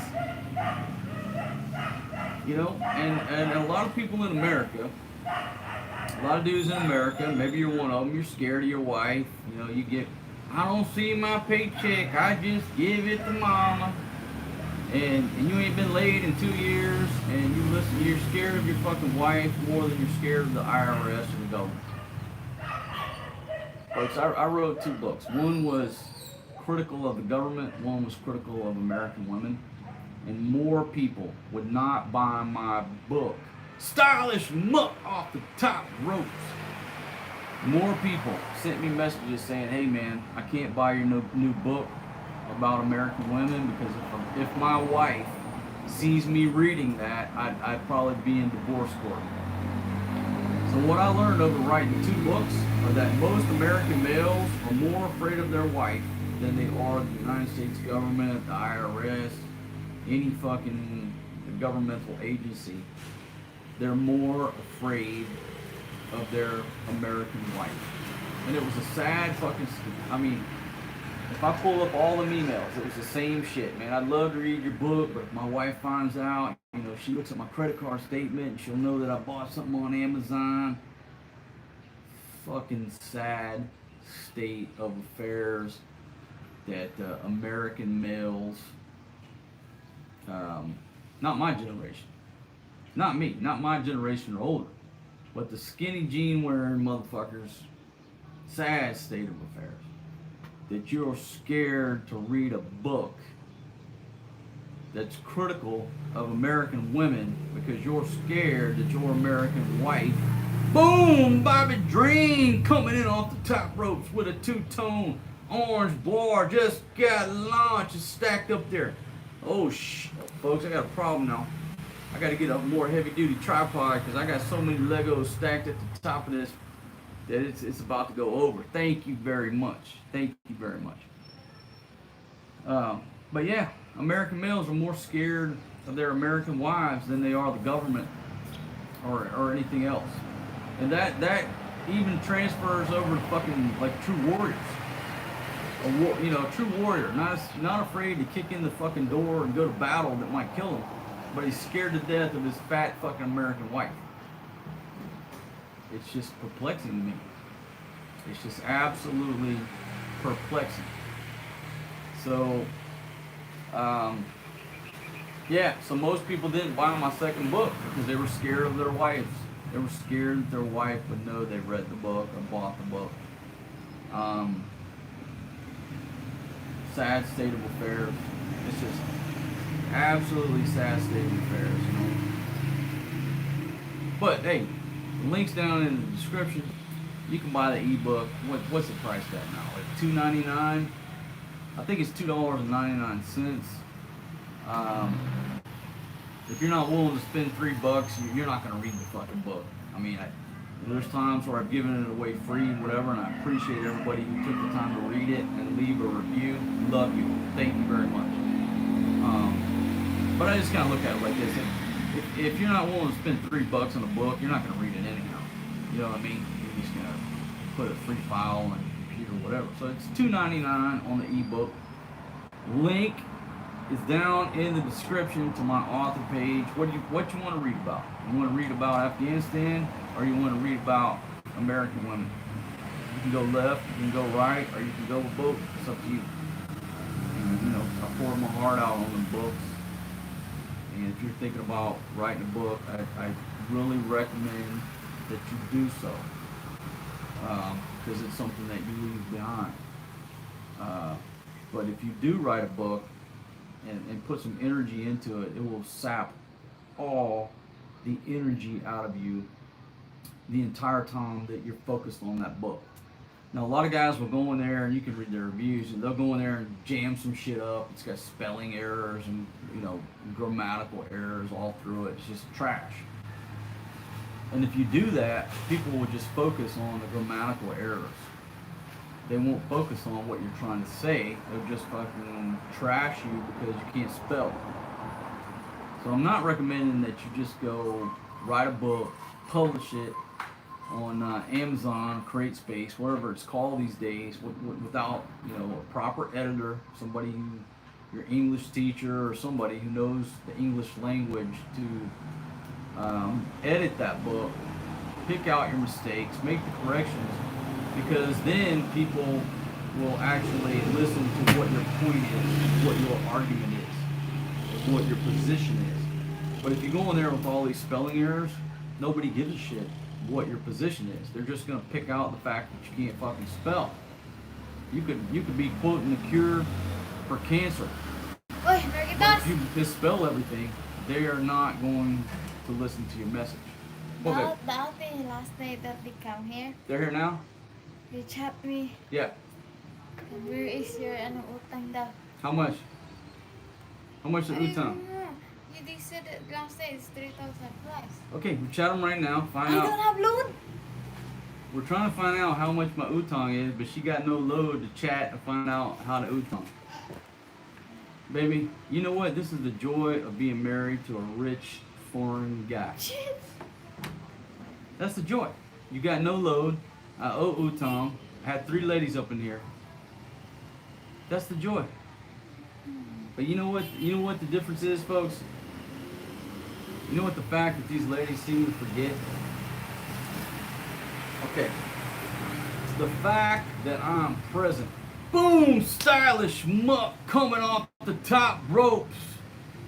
That's it. Thank you very much, my friend. Thank you very much. Thank you. Thank you. Thank you. Because what she's saying is that the ladies from last night are sending her messages saying, hey, this mother owes some utang. All I want to know is just give me a fucking price. What's the utang? Just tell me. I don't want to talk about nothing, because you know what? That's the business they're in. How come I chat that I don't have load? I'm not talking to you. I'm talking to 500 people here on my live stream, and you're interrupting my live stream. Listen. That's not my fault. Oh, Okay, you're can doing you, problem. Can you please go inside and close the door? Here. You're distracting me. Distracting me. If So- you're not doing problem, I'm not distracted. Hey, hey. Hey. She said if I'm not doing a problem, she don't. Listen, the problem's already done. All I want to know is a number, but you don't got no load to find out the fucking number, how much I owe. I don't care. Listen, if you're in the bar business, or you're a bartender, or a waitress in a bar, or a bar girl, or a stripper, what do you think is going to come into your bar every night? The Pope? The President? Some fucking priests? No. People who want to drink and have a good time, and that's what I do. I'm not apologizing for that. If you don't like drunk people being in the bar, you're in the wrong goddamn business. Because that's the product that you're selling. If I had not went into those bars last night, these ladies would be sitting in that bar with no money in their pockets. The fact that I went in there and stirred them up and caused some drama, guess what? They're sending money to their family today. I promise you. They'll be down at Palawan or Cebuana or whatever, and their family will be getting some money because this jackass that she's purporting me to be went up in the bars and hung out with the bar girls. Hang out na. Huh? I have no idea what she Hindi says. She don't speak English and I don't speak Tagalog. Yeah, she wants load. But you know the real reason that she wants load, my friend, is so she can chat her family. So she's claiming that she needs load to chat these ladies over on Walker Street, check my utang. But really what she wants is load so she can chat her family down in the village. Boy, I can chat my family in Facebook. I don't need load. Baby, If you not create a problem last night, I'm not bother you there. she said, if I didn't create a problem last night, she wouldn't be bothering me. Well, baby, you're not bothering me. You're bothering 437 people on my live stream here, okay? I mean, your booty looks good with the pink, but you're still bothering me. Yeah. All right, 433 folks. I got 540 thumbs up. I want to thank everybody for joining me. Thanks to everybody who sent super chat funds to help pay my utang over on Walton Street, and you know, to put money in the pockets of these ladies. I want to thank Fatima for running them 3 hoes out of Yeah, here so I thanks didn't to sleep me. well. That now I'm the one who. What? Baby, thank you for running them hoes up out of here. My God, you know, you saved my health. You know, Men's Health magazine should do an entire. You should be on the cover of Men's Health magazine because you saved me from the clap last night. Listen, she can talk to her family on Facebook, but they want loads so they can text them and call them and everything else. Because the family's got to be in a certain area of the village to get, you know, good internet signal. I don't. What can I do? Okay, when you come over here as a foreign dude, everybody expects you to solve their fucking problems. Get a Filipino girlfriend, and then all of a sudden the family expects you to solve every one of their goddamn problems. But I'm going to tell you what, okay? And this is not picking on any certain country. But countries like this, you can be Bill motherfucking Gates. Stylish muck off the top ropes. You can be Bill motherfucking Gates. And you can't solve all the problems of the family down in the village. And it's not your fucking responsibility. You're going to try to make it your responsibility and tell you that it's your responsibility, and a lot of dudes do, because they had a fucking weak pimp hand back in the States. They got a weak pimp hand here. Their Filipino wife takes all their fucking money and spends it on Red Horse for the goddamn brothers and the father. It don't fucking work. Hey, welcome to the Philippines, right? But it's the same way in a lot of these other countries. But if you got a strong motherfucking pimp hand, they just call you Cheap Charlie, or, you know, fuck that dude, he's not it. No, I'm not rewarding motherfuckers down in the village. I'm not concerned with all of their fucking problems. I'm concerned with my children. That's what I'm concerned with. I'm not concerned with her cousin's children. That's not my problem. I didn't tell her cousin to go, you know, ride a fucking hot dog, 12 times and got 12 kids. Now she can't afford to buy rice for her fucking kids. That's not my problem. My heart breaks because them kids need help. Not my problem. It's not your problem. You see what I mean? But if you come here and you get a Filipina, all of a sudden, all of her family's problems become your problems, and through money, you're supposed to fix it. But it don't matter how much money you send. You are not going to fix lazy. Oh shit, did I go there? Boom! Stylish muck coming off the top rope.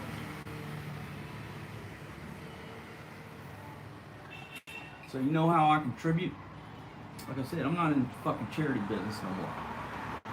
I employ people. I employ a trike driver, and I pay him a premium price, and I work him to death. He's not getting free money. That motherfucker is working for me. He's catering to me. He better be out. If I say 2, he better be there at 1:45, or I'll get somebody else. I'll make that dude work all goddamn night, but I pay him a premium price for his service. So when he goes home, he's got good money in his pocket, and he's tired as a motherfucker. That's the way that you help people. All these girls in these bars over here, do you think they're in there because they're trying to buy a fucking Gucci purse? they're there because a local dude made a baby, ran away, and they've got kids to feed, and they got lazy ass brothers to feed. That's why they're in the bar. They're not in that fucking bar dancing on a pole because they think it's a fucking career. It's out of necessity. Not because of the foreign guy, it's because of the local guy made a baby, ran away to play basketball, and now they got no way to feed them or their lazy ass brothers back at the crib.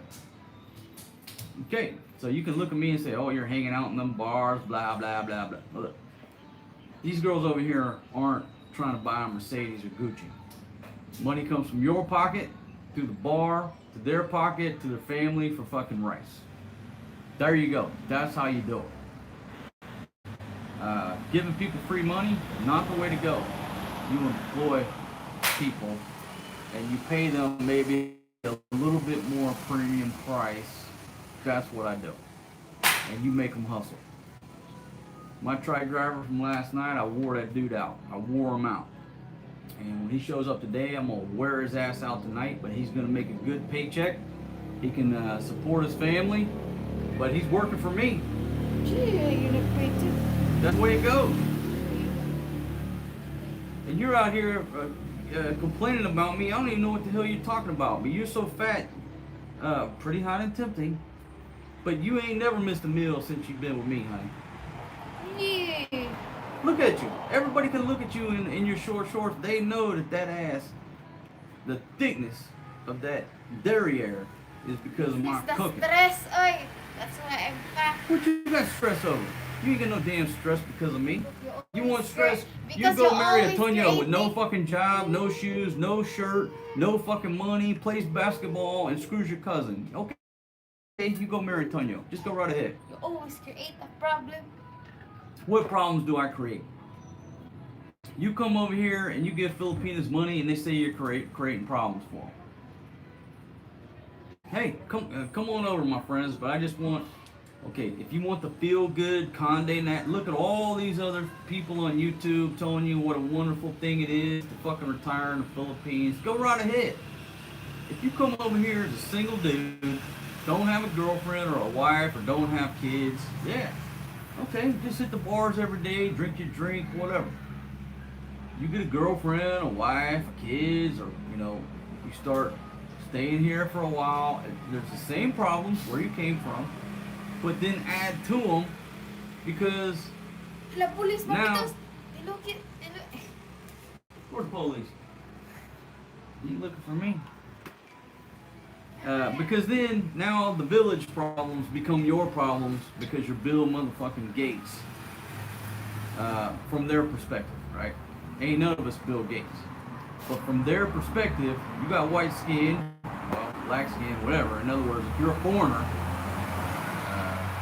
it don't matter what your skin color is. If you're a foreigner, they think you're Bill Gates. And it's your position to solve everybody's problem in the goddamn village. And you know what? It ain't my motherfucking problem to solve 50 motherfuckers in the village's problem. You know what? My responsibility is them 2 children in there. Now, trust me, I do enough charity work. Money comes in and it goes out, folks. I'm here supporting more people than you ever thought about. I'm not banking up a big, huge war chest, so to speak, or paying for my Mercedes Benz. Have you ever seen me rolling in a Mercedes? No. You see me riding a fucking trike. Why? Because I'm putting money in that dude's pocket that's going to put rice on that dude's table. Okay? So, that's the way it is. And you think coming over here, living this life, and getting a Filipina is all perfect? Folks, what's the old saying? If it floats, if it has a motor, or if it has tits, it's going to cost you money. It's no difference here. But if you got an American wife, you got her set of problems, you come over here, you got a Filipina, now the fucking village problems you're supposed to solve as Bill motherfucking Gates. You know what I mean? Why do we- See? She, hey. Hey, do we have any food for the foreign guy? Can I get some food? What we got for the foreign dude?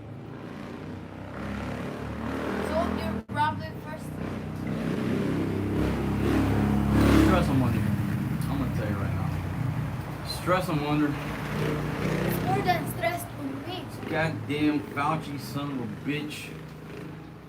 Fauci! Big F you to that Fauci! Fucking scaring up the world, you mother. Him and Bill Gates. Back when they were in school and they walked down the hallway in the high school, people were kicking them in the ass or putting signs on their back that said kick me. You know, trash canning them losers, swirlies, all that good shit. In high school, they were scared motherfuckers, and this is their revenge on humanity. Bill Gates can't make a fucking operating system that will recognize a new printer from Walmart, and this is the year 2021, and this son of a bitch is trying to lecture me on vaccines and fucking immunology and viruses and shit. He can't make a fucking operating system, and that's what his company makes. The operating system is plagued with fucking bugs and errors and has been since he fucking bought it off that dude back in the fucking 80s and made a bunch of money. So Bill Gates, until you can make a motherfucking operating system that will recognize a goddamn printer from Walmart without the fucking Geek Squad coming in there, I don't want to hear nothing from you, dude. I don't want to hear nothing from Bill Gates. And you know what? What pisses me off even more is that, let me go generic here. I was forced into using Microsoft Teams. It's like Zoom or whatever. I don't know how to use it. It don't fucking work right. So every product that Bill motherfucking Gates has ever produced doesn't work. It doesn't work. When you guys took over Skype, fucking Skype went down the tubes. So Bill Gates, you can't make an operating system that will recognize a new printer from Walmart. But you want to tell me about vaccines? Bro, you think I'm listening to you? I'm from the old school. I see right through your shit. Cause money don't impress this dude right here. Bill Gates, you're a big pussy, and the funniest video you could ever watch to show that Bill Gates, what a he is. The kids are out here now. Hey, Forrest G, get off that wall, boy. Watch the video where Bill Gates got a pie thrown in his face. Somebody threw a pie in the face of Bill Gates, right? I don't got the link, but you can find it. Somebody threw a pie in that joker's face, and just look at his face. He didn't know what to do because he's never had to stand up for himself. He's never stood up for himself. He was like bewildered because he's such a... Just watch that. When Bill Gates takes a pie in the face, look at that man's face, and if you know anything about psychology, and now I got this dude on fucking TV trying to tell me what to do with my health, and trying to tell people around the world what to do, and I'm like, dude, you're just a kid in high school who used to get your ass whipped, you used to get trash cans swirled, and when you got that pie in your face, you were looking for real motherfuckers like me to protect you. That's what I got to say about Bill Gates. So I don't want to hear anything else from Billy Gates. Just shut the up. Enjoy your retirement and your money, but please shut the up. There we go. Bill Gates. That's my message to you. Fauci, same thing. Just copy and paste on this dude. Boom! Tony 3-1 coming off the top ropes with a two-tone gold bar, just got launched and headed north. So yeah, you go to Fauci, the same deal. Now I don't got a video of somebody throwing a pie in that pussy's face, but the same thing.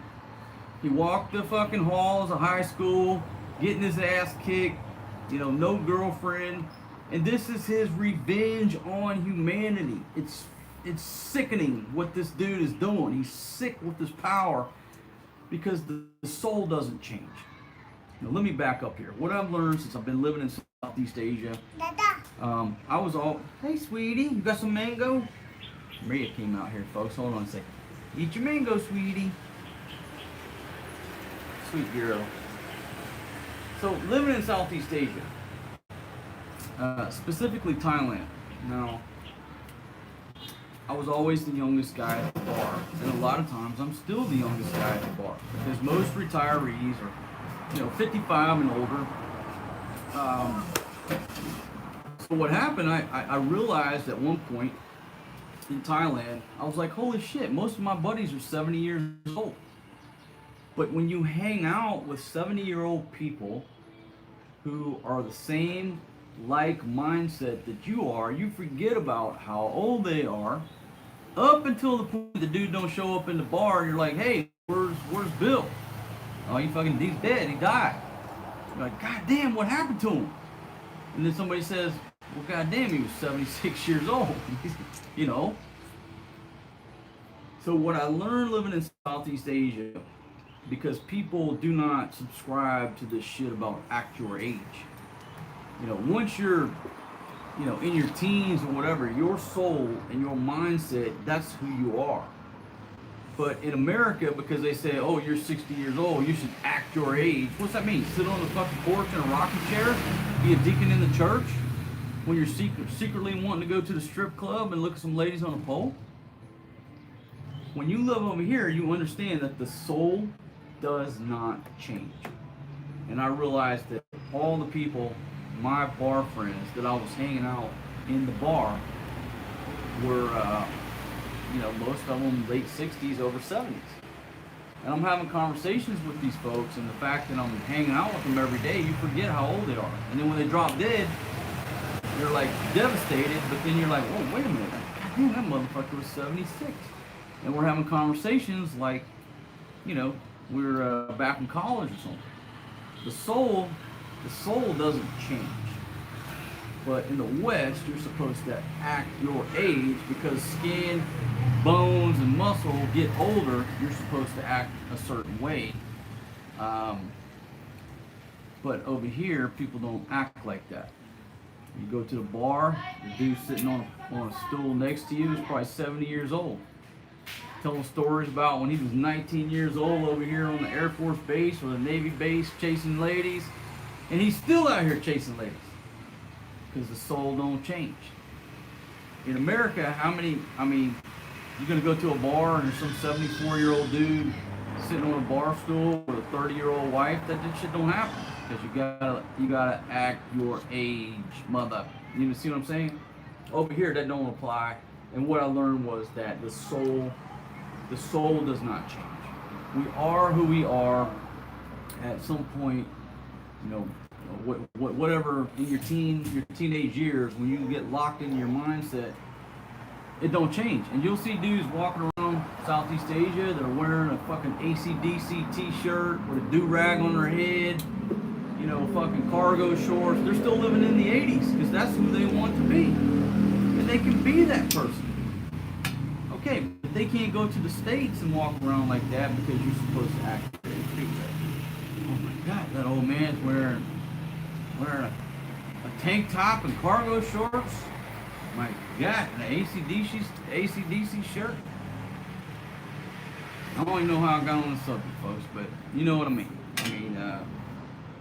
I don't subscribe to that. There ain't no such thing as act your age. It don't matter if I'm 30, 40, 50. And most dudes who look at me, or most ladies who look at me, they're gonna say that's the sexiest 26-year-old in the Philippines. I get that all the time. Sir, how old are you? I'm like, take a guess. I'm about 28, 29, 30. I'm like, hey, good guess, but I'll be 24 next month. So you take a good look at this right here, partner. All right? You think this is an accident? This is all engineered right here. I'm a pirate looking at 50, to be honest with everybody, right? Act my age. Folks, I got the sun coming up, cooking me on my back, and I drink a 6-pack of beer and a Jim Beam and Coke, and I'm looking at almost 54, 55, 200 minutes of a live stream with over 475 of you fine folks listening to me. And it's not even 9, 10 in the morning. How many 50-year-olds can pull that off after a night of partying and a night of pissing off all these ladies over here? Not many can pull this shit off. But that's what keeps me young. That's what keeps me young, folks. 562 thumbs up, 477 fine folks here, and let's go to the comments here. Let's go to the comments. Like I said, but I got my reading glasses underneath my Cool Breeze, and now I can see your comments. But see, they come by so quick on the iPad. You can only see like 3, 4, and then they fade out. So if you get a rapid succession of comments, say there's 10 comments, they don't stay very long. You can't read them. Let's see.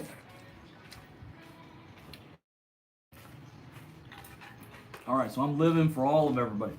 Okay, a lot of folks live vicariously through me, and a buddy of mine told me that about 10 years ago. He told me, he said, man, you know, I got a wife and kids, I'm locked into my life, but I do like to live vicariously through you.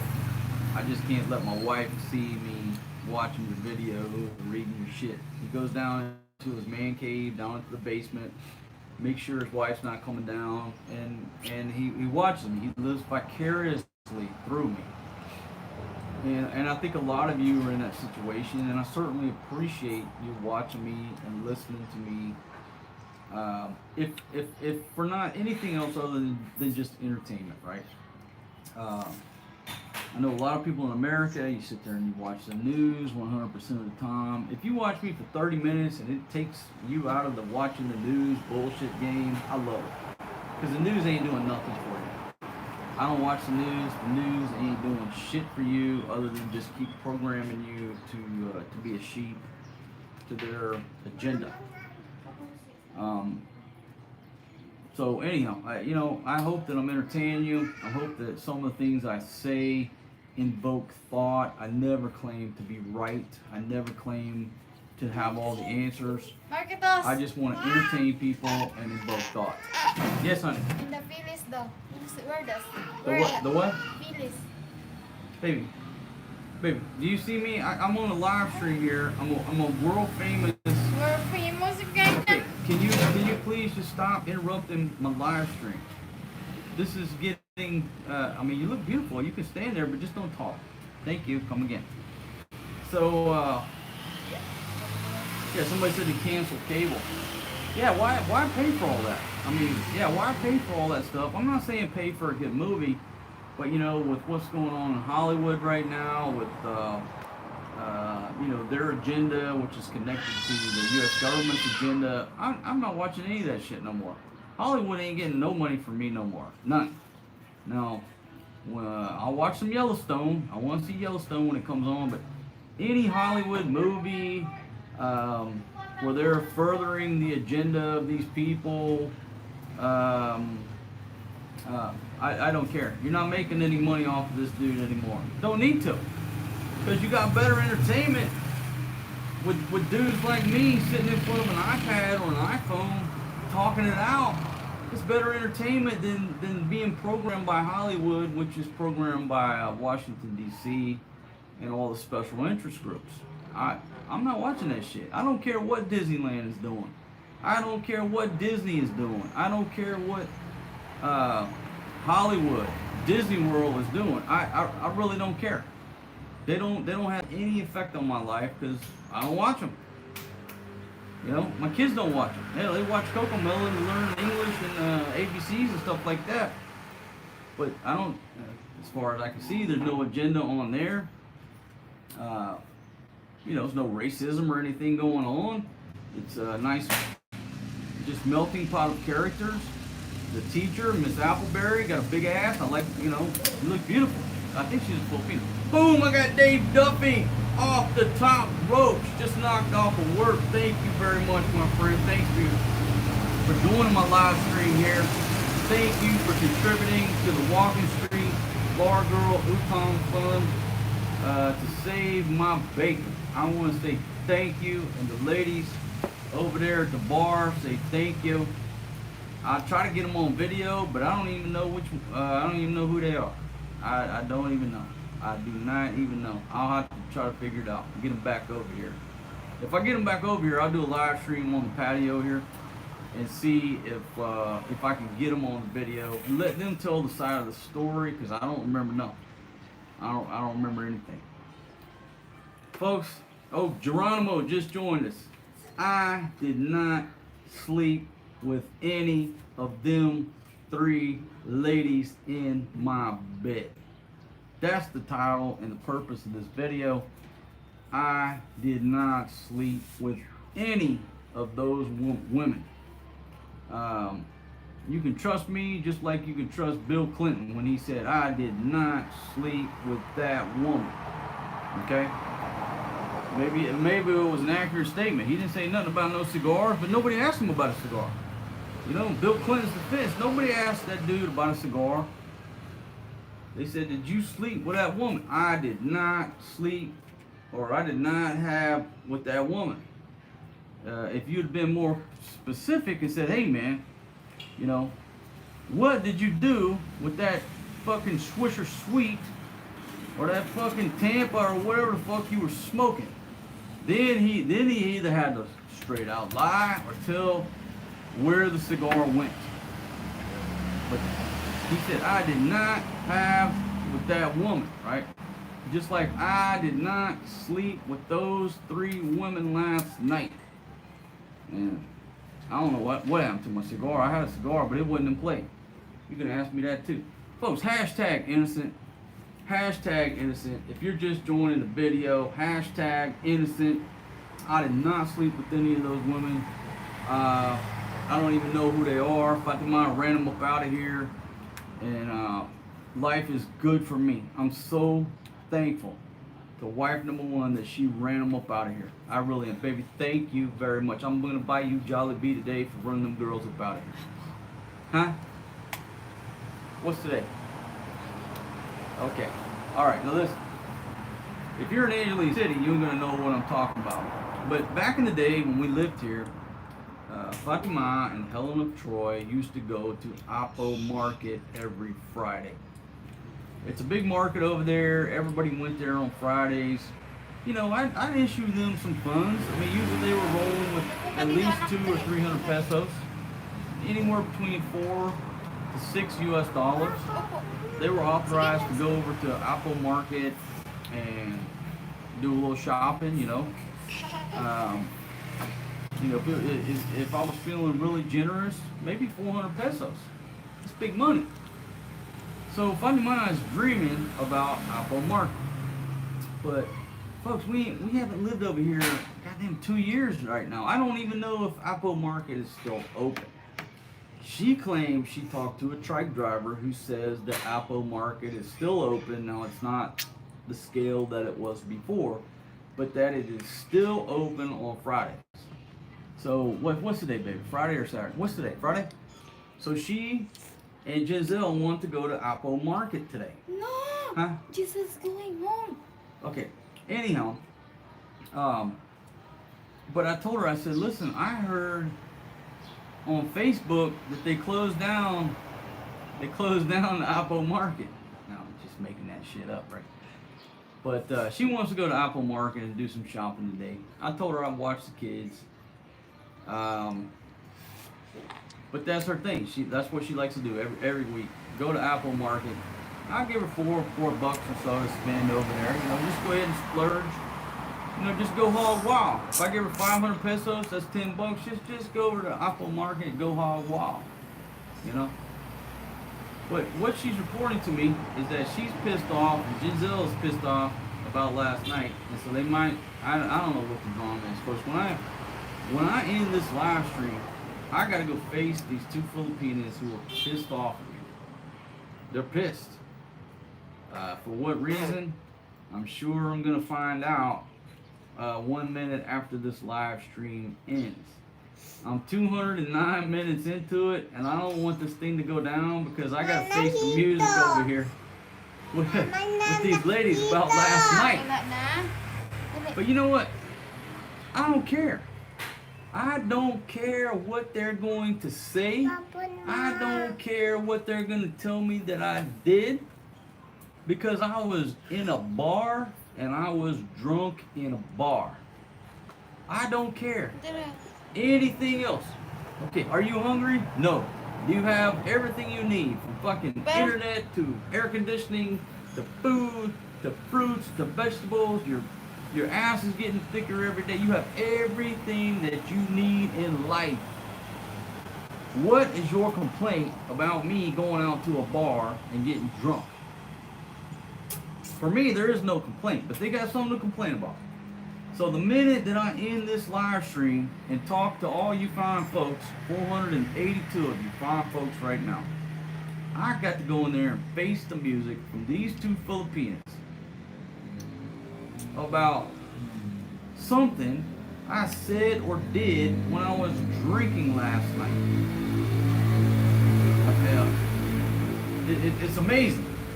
But a local Tonyo can make a baby, run away, take the girl's money, buy a red horse, go make a baby with another girl, and they don't want to hammer his ass. But when the foreign dude does it, oh my God, I can't believe what you did last night. I don't care. I don't fucking care. That's where I'm at. You know what I mean?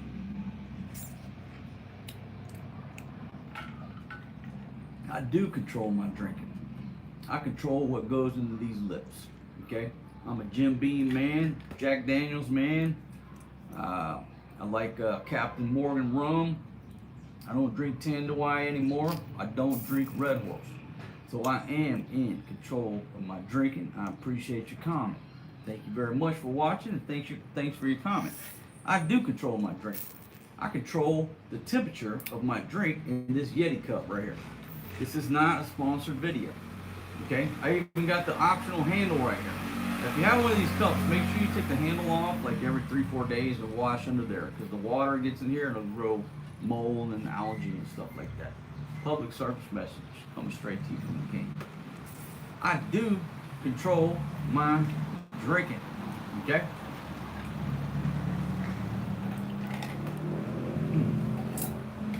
The problem is this morning I ran out of Coke.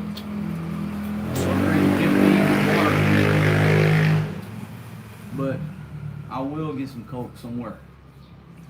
I'm gonna have to dispatch one of these ladies, one of these mad, smashed cat Filipinos down to the 7-Eleven. Because they want to talk to me about something. They're both just waiting for me to end this live stream and come in there and talk to them. I don't know what the problem is, what they want to talk about, what they're going to claim. I don't want to talk to them. I'm talking to you fine folks out there. And when I get done with this live stream, I may jump over the balcony and go back to Walking Street. Because I don't got to deal with the stress. You know what I mean? Why people want to stress me out? Filipinos gonna stress me out when they're in there. What are they doing? They're not working in a factory. Okay, there's some Filipinos in this country with hard jobs, working in a factory or dancing on a pole. Those are hard jobs. You're in there playing Facebook and eating breakfast. That's not a hard job. I don't want to hear about your complaints. I really don't. Anybody wants to complain? Hey, I'll show you the door. This is a door. You know this rectangular thing right over there? It's rectangular. Has a little knob on there. Just go over there and twist that knob, open it up, and then walk through it. And there you go. That's the portal to freedom or happiness. If I don't like the if thing, but that's your portal for freedom and happiness. Period. Put a period at the end. There's no if then. You know what I mean? That's the way it is. This is my kingdom, and I'm the king. That's it. They're gonna try to stress me. They're gonna try to stress me, but there's no yak in the king. There's no stress in the king because of this freedom. It's a portal to freedom, rectangular in shape, one each, sometimes brown, sometimes white. It's called a fucking door. Oh shit! I got 5%. Folks, I gotta conclude this live stream because I burned up a battery on the iPad and a 20 milliamp battery here. And I want to say thanks to everybody for joining me. I got 488 of you fine folks here, 577 thumbs up. I want to say thank you for joining me. Look forward to more live streams. If you like this type of content, I'm going to do more live streams.